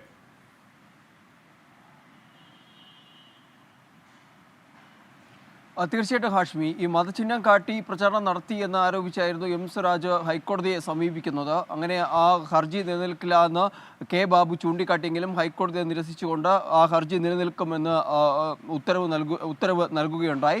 ഇതിനെ ചോദ്യം ചെയ്തുകൊണ്ടായിരുന്നു സുപ്രീം കോടതിയെ സമീപിക്കുന്നത്. ഈ ഒരു ഘട്ടത്തിൽ ഈ കേസ് സുപ്രീം കോടതി പരിഗണിച്ച സമയത്ത് M. സ്വരാജിന് ഇതുമായി ബന്ധപ്പെട്ട നോട്ടീസ് നൽകിയിരുന്നു. അങ്ങനെയുള്ള പല തുടർ നടപടികളും ഈ കേസുമായി ബന്ധപ്പെട്ട് നടന്നിട്ടുണ്ട്. ഇതിലാണ് ഇപ്പോൾ വീണ്ടും ഒരു സുപ്രീം കോടതിയുടെ ഇടപെടൽ ഉണ്ടായിരിക്കുന്നത്. അതായത് ഈ ഹർജിയിലെ വാദങ്ങൾ K. ബാബുവിനോട് എഴുതി നൽകാനാണ് ഇപ്പോൾ സുപ്രീം കോടതി ആവശ്യപ്പെട്ടിരിക്കുന്നത്. ഒപ്പം M. സ്വരാജിനോടും ഈ വാദങ്ങൾ എഴുതി നൽകാൻ സുപ്രീം കോടതി നിർദ്ദേശിച്ചിട്ടുണ്ട്. ഈ ഹൈക്കോടതി കേൾക്കുന്നതിന് മുൻപ് തന്നെ സുപ്രീം കോടതി ഇതിലൊരു തീരുമാനമെടുക്കണമെന്നൊരു ആവശ്യം കൂടി ഉന്നയിച്ചപ്പോൾ സുപ്രീം കോടതി അറിയിച്ചത് ബുധനാഴ്ച ഈ കേസ് പരിഗണിക്കാം എന്നുള്ളതാണ്. എന്തായാലും ഇനി ഹൈക്കോടതിയിൽ കേസ് എടുക്കുന്നതിന് മുൻപ് തന്നെ സുപ്രീം കോടതിയിൽ ഇതുമായി ബന്ധപ്പെട്ടുള്ള ഒരു തീരുമാനത്തിലേക്ക് ഒരുപക്ഷെ കടന്നേക്കും. എന്തായാലും ബുധനാഴ്ച ഈ കേസ് വീണ്ടും സുപ്രീം കോടതിയുടെ പരിഗണനയിൽ വരികയാണ് ഹാഷ്മി. ഓക്കെ, അച്യുതനാണ് ആ വാർത്തയുടെ വിവരങ്ങൾ നൽകിയത്. വളരെ പെട്ടെന്ന് തിരികെ എത്തും. പ്രിയപ്പെട്ട പ്രേക്ഷകർക്ക് പക്ഷം 2 മണി കഴിഞ്ഞ് 13 മിനിറ്റ് 4 സെക്കൻഡാണ്. വളരെ പെട്ടെന്ന് തിരികെ എത്താൻ വാർത്തകൾ ഇനിയും ബാക്കിയുണ്ട്. വയനാട്ടടക്കം ഇടവേളയ്ക്ക് ശേഷം. അപ്പോൾ നമ്മൾ നേരത്തെ പറഞ്ഞ കേസ് എന്ന് പറഞ്ഞാൽ അഭിഭാഷകനോട് SI കയർത്ത കേസിൽ SI റിനീഷിനെതിരെ സമാനമായ പരാതികൾ നിലവിലുണ്ടെന്ന് അഭിഭാഷകൻ പറയുന്നു. റിനീഷിനെതിരെ നേരത്തെയും സ്ഥലം മാറ്റ നടപടി ഉണ്ടായിട്ടുണ്ട് എന്ന് അഭിഭാഷകൻ കോടതിയിൽ പറയുകയാണ്. അപ്പോൾ ആ കയർക്കൽ ഹൈക്കോടതിയുടെ സജീവ പരിഗണനയ്ക്ക് വരികയാണ്. DGP അടക്കം ഓൺലൈനിൽ അവിടെ ഹാജരുമാണ്. വയനാട് എടപ്പട്ടിയിൽ ആക്രി സംഭരണ കേന്ദ്രത്തിൽ തീവെച്ച കേസിലെ പ്രതി അറസ്റ്റിൽ. കൽപ്പറ്റ സ്വദേശിയാണ് പിടിയിലായത്. സ്ഥാപനത്തിലെ ജീവനക്കാരോടുള്ള വൈരാഗ്യമാണ് തീവയ്ക്കാൻ കാരണം എന്നാണ് മൊഴി. കൽപ്പറ്റ എമിലി ചീനിക്കോട് വീട്ടിൽ സുജിത്ലാലാണ് അറസ്റ്റിലായത്. ഇയാളുടെ സുഹൃത്ത് ആക്രിക്കടയിൽ ജോലി ചെയ്യുന്നുണ്ടായിരുന്നു. ഇവരും മറ്റു ജീവനക്കാരും തമ്മിൽ തർക്കമുണ്ടായി. ഇതുമായി ബന്ധപ്പെട്ട വൈരാഗ്യമാണ് ആക്രി സംഭരണ കേന്ദ്രം തീയിടുന്നതിലേക്ക് നയിച്ചത്. മദ്യലഹരിയിൽ ആയിരുന്ന ഇയാൾ കൽപ്പറ്റയിലെ പമ്പിൽ നിന്നുമാണ് പെട്രോൾ വാങ്ങിയത്. ഇതിനുശേഷം ഓട്ടോറിക്ഷയിൽ സ്ഥലത്തെത്തി. പ്രധാന പാതയിൽ നിന്ന് ഈട റോഡിലേക്ക് നടന്നു. പിന്നീട് പെട്രോൾ ഒഴിച്ച് തീ കൊളുത്തുകയായിരുന്നു. പ്രതിക്കായി CCTV ദൃശ്യങ്ങൾ കേന്ദ്രീകരിച്ച് അന്വേഷണം നടക്കുന്നതിനിടെയാണ് ഇയാൾ കീഴടങ്ങിയത്. കൽപ്പറ്റ സ്വദേശി നാസറിന്റെ ഉടമസ്ഥയിലുള്ളതാണ് സ്ഥാപനം. ലക്ഷങ്ങളുടെ ആക്രി സാധനങ്ങൾ കത്തി നശിച്ചിട്ടുണ്ട്. 24 വയനാട്. കോഴിക്കോട് സ്വിസ് ബാങ്ക് എന്ന സ്ഥാപനത്തിന് മറവിൽ കോടികളുടെ തട്ടിപ്പ് നടന്ന പരാതിയിൽ പോലീസ് കേസെടുത്തു. കമ്പനി CEO, മാനേജർ, ഡയറക്ടർമാർ എന്നിവരാണ് പ്രതികൾ. ഉയർന്ന പലിശ വാഗ്ദാനം ചെയ്ത് ലക്ഷങ്ങൾ നിക്ഷേപമായി സ്വീകരിച്ച ശേഷം പണം മടക്കി നൽകിയില്ല എന്നാണ് പരാതി. 24 ഫോളോ അപ്പ്. കോഴിക്കോട്, മലപ്പുറം ജില്ലകൾ കേന്ദ്രീകരിച്ചായിരുന്നു സ്വിസ് ബാങ്ക് എന്ന ധനകാര്യ സ്ഥാപനം പ്രവർത്തിച്ചിരുന്നത്. ഹെഡ് ഓഫീസ് നടക്കാവിലായിരുന്നു. അതിനാൽ 100ഓളം പരാതികളാണ് നടക്കാവ് പോലീസ് സ്റ്റേഷനിൽ മാത്രം കഴിഞ്ഞ 2 ദിവസത്തിനുള്ളിൽ ലഭിച്ചത്. ഇതുപ്രകാരം 4 കേസുകളാണ് വഞ്ചനാ കുറ്റം ചുമത്തി രജിസ്റ്റർ ചെയ്തിരിക്കുന്നത്. Company CEO Waseem Thondakkodan, manager Shamna, വസീമിന്റെ ഭാര്യയും ഡയറക്ടറുമായ റാഹില ബാനു, മറ്റൊരു ഡയറക്ടർ തൊണ്ടിക്കോട്ട് മൊയ്തീൻകുട്ടി എന്നിവരെയാണ് പ്രതി ചേർത്തിരിക്കുന്നത്. അന്വേഷണത്തിന് ശേഷം കൂടുതൽ പേരെ പ്രതി ചേർക്കുമെന്ന് പോലീസ് അറിയിച്ചു. ഉയർന്ന പലിശ നിരക്ക് വാഗ്ദാനം ചെയ്ത് 3000ഓളം പേരിൽ നിന്നും 15 കോടി രൂപ മുതൽ 20 കോടി രൂപ വരെ സ്വീകരിച്ചു എന്നാണ് ആരോപണം. കഴിഞ്ഞ 1 മാസമായി പണം പിൻവലിക്കാൻ കഴിയാതെ വന്നതോടെയാണ് നിക്ഷേപകർ പരാതിയുമായി രംഗത്തെത്തിയത്. തട്ടിപ്പിനിരയായി കൂടുതൽ പേർ പരാതിയുമായി രംഗത്തെത്തുകയാണ്. ഇതോടെ CEO അടക്കമുള്ള ആളുകൾ ഒളിവിൽ പോയി. സ്ഥാപനത്തിന്റെ വിവിധ ശാഖകളിൽ പോലീസിന്റെ നേതൃത്വത്തിൽ തെളിവ് ശേഖരണവും വരും ദിവസങ്ങളിൽ നടക്കും. രാഹുൽ സുരേഷ്, 24 കോഴിക്കോട്. നമ്മൾ നേരത്തെ പറയാറുള്ളതാണ്, മതം, ക്ഷേത്രം, ആരാധന എന്നൊക്കെ പറയുന്ന സമാധാനത്തിനും ശാന്തിക്കും വേണ്ടിയൊക്കെ ഉള്ളതാണ്. അപ്പോൾ അത് ഇത്തരത്തിലൊക്കെ ആവേണ്ടതുണ്ടോ? എല്ലാ മതവിഭാഗങ്ങളുമാണ് ഇത്തരത്തിലൊക്കെ സംഘർഷത്തിലേക്കും അടിയിലേക്കും തല്ലിലേക്കും അല്ലെങ്കിൽ മനസ്സുകൾ അകലുന്നതിലേക്കൊക്കെ എത്തേണ്ടതുണ്ടോ എന്ന് എല്ലാ മതവിഭാഗങ്ങളുടെയും നേതൃത്വം ആലോചിക്കട്ടെ എന്നൊരിക്കൽ കൂടി പറയുകയുമാണ്. കാലിക്കറ്റ് സർവകലാശാല യൂണിയൻ തെരഞ്ഞെടുപ്പ് അട്ടിമറിക്കാൻ SFI ശ്രമമെന്ന് MSF-ന്റെ കൗൺസിലർമാർക്കെതിരെ വ്യാജ പരാതികൾ നൽകുന്നതായി സംസ്ഥാന അധ്യക്ഷൻ PK നവാസ് ആരോപിച്ചു. വിമൻസ് കോളേജിലെ വിദ്യാർത്ഥിനിയാണെന്ന് അവകാശപ്പെട്ട് പരാതി നൽകിയത് ആൺകുട്ടിയാണെന്നാണ് ആരോപണം. കാലിക്കറ്റ് സർവകലാശാല തെരഞ്ഞെടുപ്പിൽ ശക്തമായ മത്സരമാണ് നടന്നത്. സമീപകാലത്ത് ഏറ്റവും അധികം സർവകലാശാല യൂണിയൻ കൗൺസിലർമാരെ MSF-ന് ലഭിച്ചതും ഈ തെരഞ്ഞെടുപ്പിലാണ്. എന്നാൽ യൂണിവേഴ്സിറ്റി യൂണിയൻ തിരഞ്ഞെടുപ്പ് അടുത്തിരിക്കെ UUC-മാർക്കെതിരെ വ്യാജ പരാതികൾ SFI നൽകുകയാണെന്ന് MSF സംസ്ഥാന പ്രസിഡന്റ് PK നവാസ് ആരോപിച്ചു. ഇതുവരെ 42 വ്യാജ പരാതികളാണ് സർവകലാശാലയ്ക്ക് നൽകിയത്. ഈ പരാതി മോങ്ങം അൻവാറുൽ ഇസ്ലാം വുമൻസ് കോളേജാണ്. ഈ വുമൻസ് കോളേജിലെ പരാതിക്കാരന്റെ പേര് സോജീഷ് എന്നാണ്. ഒരു ആൺകുട്ടിയാണ്. ശരീഅത്ത് കോളേജ് എന്ന് പറഞ്ഞാൽ മുസ്ലിം മതവിഭാഗങ്ങൾക്ക് ശരീഅത്ത് പഠനം നടത്തുന്നതുമായി ബന്ധപ്പെട്ട അതുമായി ബന്ധപ്പെട്ട കോളേജുകളാണ്. ആ കോളേജിനകത്ത് ഒരു പരാതി അനഘ പ്രതീക്ഷനാണ് ശരീഅത്ത് കോളേജിൽ പരാതി കൊടുത്തിട്ടുള്ളത്. അനഘ പ്രതീക്ഷൻ ശരീഅത്ത് കോളേജിൽ പഠിക്കുന്നില്ല. കാലിക്കറ്റ് സർവകലാശാലയിൽ ചിറ്റൂർ ഗവൺമെന്റ് കോളേജിലെ SFI നേതാവിന് മാർക്ക് ദാനം നൽകിയത് ഇടതു അധ്യാപകരുടെ സഹായത്തോടെയാണെന്നും MSF ആരോപിച്ചു. ഈ 0 മാർക്ക് 6 മാർക്കാക്കി മാറ്റുന്നതിന് വേണ്ടി കഴിഞ്ഞ സർവകലാശാലയുടെ സിൻഡിക്കേറ്റും അതുപോലെ തന്നെ സ്റ്റുഡൻസ് ഗ്രീവൻസ് സെല്ലും വെൽഫെയറും ഒക്കെ ചേർന്ന് 6 മാർക്ക് കൊടുക്കാൻ വേണ്ടി തീരുമാനിച്ചു. അതേ ബോഡി തന്നെ 2021 തള്ളിക്കഴിഞ്ഞ ഒരു വിഷയം 2023 ഡിസംബറിലേക്ക് എത്തുമ്പോൾ 2 വർഷം കഴിയുമ്പോൾ 0 മാർക്കുള്ള വിദ്യാർത്ഥിക്ക് 6 മാർക്കായി വർദ്ധിപ്പിക്കാൻ വേണ്ടി തീരുമാനിച്ചിരിക്കുന്നു. സർവകലാശാല ആസ്ഥാനത്ത് പ്രതിഷേധിക്കാനാണ് MSF തീരുമാനം. 24 മലപ്പുറം. ഇവിടെ രോഹിണി മനോജ് ആഷ്മി എന്നെ മോൾ നൈനികയുടെ പിറന്നാളാണ്. ഇന്ന് സ്കൂളിൽ നിന്ന് ടൂർ പോയിരിക്കുകയാണ്. ഒരു ജന്മദിനാശംസ നൽകണേ. ഹാപ്പി ബർത്ത്ഡേ നൈനിക മോൾ. നിഷാദ് പറയുന്നു, ആഷ്മി ഒരു കൊട്ട മെസ്സേജ് അയച്ചു, നിങ്ങളത് വായിച്ചില്ല. ആയിക്കോട്ടെ, എല്ലാം അങ്ങനെ തന്നെയല്ലേ, പിണങ്ങല്ലേ, വായിക്കാം. തിരിയെത്താൻ പ്രിയപ്പെട്ട പ്രേക്ഷകരെ, കുറേ അധികം വാർത്തകൾ കൂടി ബാക്കിയാണ്. നമ്മുടെ വാർത്തായാത്രയുടെ അവസാന ഭാഗത്തിലാണെങ്കിലും ഇടവേണം. വെൽക്കം ബാക്ക് പ്രിയപ്പെട്ട പ്രേക്ഷകരെ. അപ്പോൾ ആലത്തൂരിൽ അഭിഭാഷകനോട് പോലീസ് മോശമായി പെരുമാറിയ സംഭവത്തിൽ രൂക്ഷ വിമർശനമായി ഹൈക്കോടതി. പോലീസ് ഓഫീസറുടെ നടപടി ശരിയെന്ന് തോന്നുന്നുണ്ടോ എന്ന് DGP-യോട് കോടതി ചോദിച്ചു. SIയെ സ്ഥലം മാറ്റിയെന്ന് DGP ഷെയ്ഖ് ദർവേഷ് സാഹിബ് കോടതി അറിയിച്ചു. ശ്രീകാന്ത് വിവരങ്ങളുമായി. ശ്രീകാന്ത്, കോടതിയിൽ DGP വരെ തലകുനിച്ച് നിൽക്കേണ്ടി വന്ന പരിപാടിയാണ് SI കാണിച്ചത് എന്ന് വ്യക്തമാവുകയല്ലേ? കോടതി ഇത് വളരെ സീരിയസ് ആയി തന്നെ എടുക്കുകയും ചെയ്തു അല്ലേ ശ്രീകാന്ത്? ഒരു സംശയവും അക്കാര്യത്തിലില്ല. കാരണം ജസ്റ്റിസ് ദേവൻ രാമചന്ദ്രന്റെ ബെഞ്ചാണ് ഇന്ന് ഈ കേസ് പരിഗണനയ്ക്ക് എടുക്കുകയുണ്ടായത്. ഈ കേസ് കോടതിയുടെ പരിഗണനയ്ക്ക് വന്നപ്പോൾ തന്നെ രൂക്ഷ വിമർശനം ഇന്ന് കോടതിയിൽ നിന്നും കേൾക്കുകയുണ്ടായി. ഓൺലൈനായി DGP എത്തുകയും ചെയ്തിരുന്നു. പോലീസ് ഓഫീസറുടെ നടപടി ശരിയാണെന്ന് തോന്നുന്നുണ്ടോ എന്ന് DGP-യോട് കോടതി ചോദിച്ചു. സംഭവിക്കാൻ പാടില്ലാത്തത് നടന്നു എന്ന് DGP മറുപടി നൽകി. SIയെ സ്ഥലം മാറ്റി, ഉദ്യോഗസ്ഥന് മുന്നറിയിപ്പ് നൽകി, വിഷയത്തിൽ അന്വേഷണം ആരംഭിച്ചു. ഇതാണ് DGP നൽകിയ മറുപടി. SI റിനീഷിനെതിരെ സമാനമായ പരാതികൾ നിലവിലുണ്ടെന്ന് ഈ പരാതിക്കാരനായ അഭിഭാഷകൻ കോടതിയെ അറിയിച്ചു. നേരത്തെയും ഇയാൾക്കെതിരെ സ്ഥലം മാറ്റ നടപടി ഉണ്ടായിട്ടുണ്ട് എന്നും കോടതിയിൽ ചൂണ്ടിക്കാട്ടി. എന്തായാലും പോലീസിനെ രൂക്ഷ വിമർശനം നടത്തിയ കോടതി സാധാരണക്കാരനോട്, ഒരു അഭിഭാഷകനോട് ഇങ്ങനെയാണെങ്കിൽ സാധാരണക്കാരനോട് എങ്ങനെയായിരിക്കും നിങ്ങൾ പെരുമാറുക എന്നും ചോദിച്ചു. കേസ് മാറ്റിവെച്ചിട്ടുണ്ട്. ഈ വിഷയത്തിൽ ഇന്ന് കോടതിയിൽ നിന്നും DGP-ക്ക് രൂക്ഷ വിമർശനം ഈ ഓൺലൈനിൽ ഹാജരാകവേ നേരിടേണ്ടി വന്നു. പോലീസിനെതിരെ ഹൈക്കോടതി പറയുകയാണ്, ഇത് ഒരു വക്കീൽ, ഒരു അഭിഭാഷകന്റെ അവസ്ഥ ഇതാണെങ്കിൽ, എന്താണ് നിയമം അറിയാവുന്ന നിയമത്തിന്റെ കോടതിയുടെ സേവകനായ ഒരു അഭിഭാഷകൻ ഇതാണ് അവസ്ഥയെങ്കിൽ സാധാരണ ജനം അങ്ങോട്ടേക്ക് പോകുമ്പോൾ എന്താകും സ്ഥിതി എന്ന് ശരിയാവണ്ണം കോടതി ചോദിക്കുന്നു. മാത്രമല്ല, പരമാധികാരം ജനങ്ങൾക്കാണ് എന്ന് വീണ്ടും കോടതി ഓർമ്മിപ്പിക്കുന്നു. DGP അടക്കം കോടതിയിൽ നിരുപാധികം പറ്റിയ തെറ്റിപ്പോയി എന്ന് തന്നെ DGP ഒരു ന്യായീകരണവും ഇല്ലാതെ പറയുകയും ചെയ്യുന്നു. അപ്പോൾ SI ഇനി അത് ആവർത്തിക്കാതിരിക്കാൻ അത്ര നടപടികൾ നല്ലതാണെന്ന് തോന്നുന്നു. ജോർജ് ജോസഫ് പറയുന്നു, ആഷ്മി ആർത്തുങ്കൽ പള്ളിയിൽ പെരുന്നാളിനൊരു ആശംസ അറിയിക്കാവോ? അതിനെന്താ കേട്ടോ, ആർത്തുങ്കൽ പള്ളി പെരുന്നാളിന് വിശ്വാസികൾക്ക് അല്ലാത്തവർക്ക് ഒക്കെ നമ്മുടെ പെരുന്നാൾ അടിപൊളിയാക്കാൻ നിൽക്കുന്ന എല്ലാവർക്കും ഹൃദയം നിറഞ്ഞ ആശംസകൾ. കോട്ടയത്ത് കിടങ്ങൂരിൽ കൂടംകുളം വൈദ്യുതി ടവറിൽ കയറി ആത്മഹത്യ ഭീഷണി മുഴക്കിയ യുവാവ്. ഈരാറ്റുപേട്ട സ്വദേശി പ്രദീപാണ് വീട് വേണമെന്നാവശ്യപ്പെട്ട് ആത്മഹത്യാ ഭീഷണി മുഴക്കിയത്. വീട് വെച്ച് നൽകാം എന്ന് കിടങ്ങൂർ പഞ്ചായത്ത് ഉറപ്പ് നൽകിയതിനെ തുടർന്ന് ഇയാൾ താഴെ ഇറങ്ങി.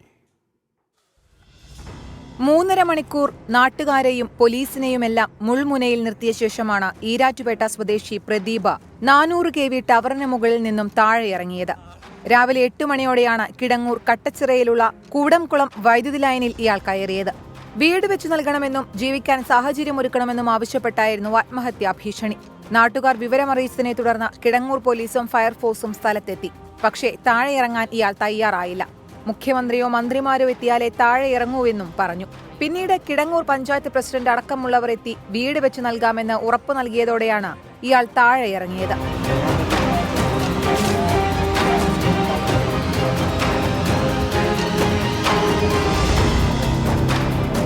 ഇവര് ചെയ്തു തരാമെന്ന് പറഞ്ഞിട്ടുണ്ട്, എല്ലാ കാര്യങ്ങളും ചെയ്തു തരാമെന്ന് പറഞ്ഞിട്ടുണ്ട്. റോഡില്ലാത്ത പിള്ളേർ കൂടെ ഇല്ലാത്തൊക്കെ പ്രശ്നങ്ങൾ അവന് ഭവനം നിർമ്മിച്ചു കൊടുക്കണം, ഭവനം നിർമ്മിച്ചു കൊടുക്കണം.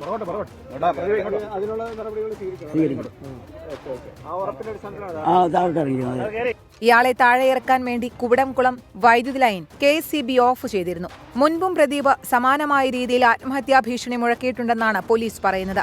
എന്നാൽ പ്രദീപ് ഇത് നിഷേധിച്ചു. 24 കോട്ടയം. ഇനി ഇപ്പോഴത്തെ കാലാവസ്ഥ കാണാം.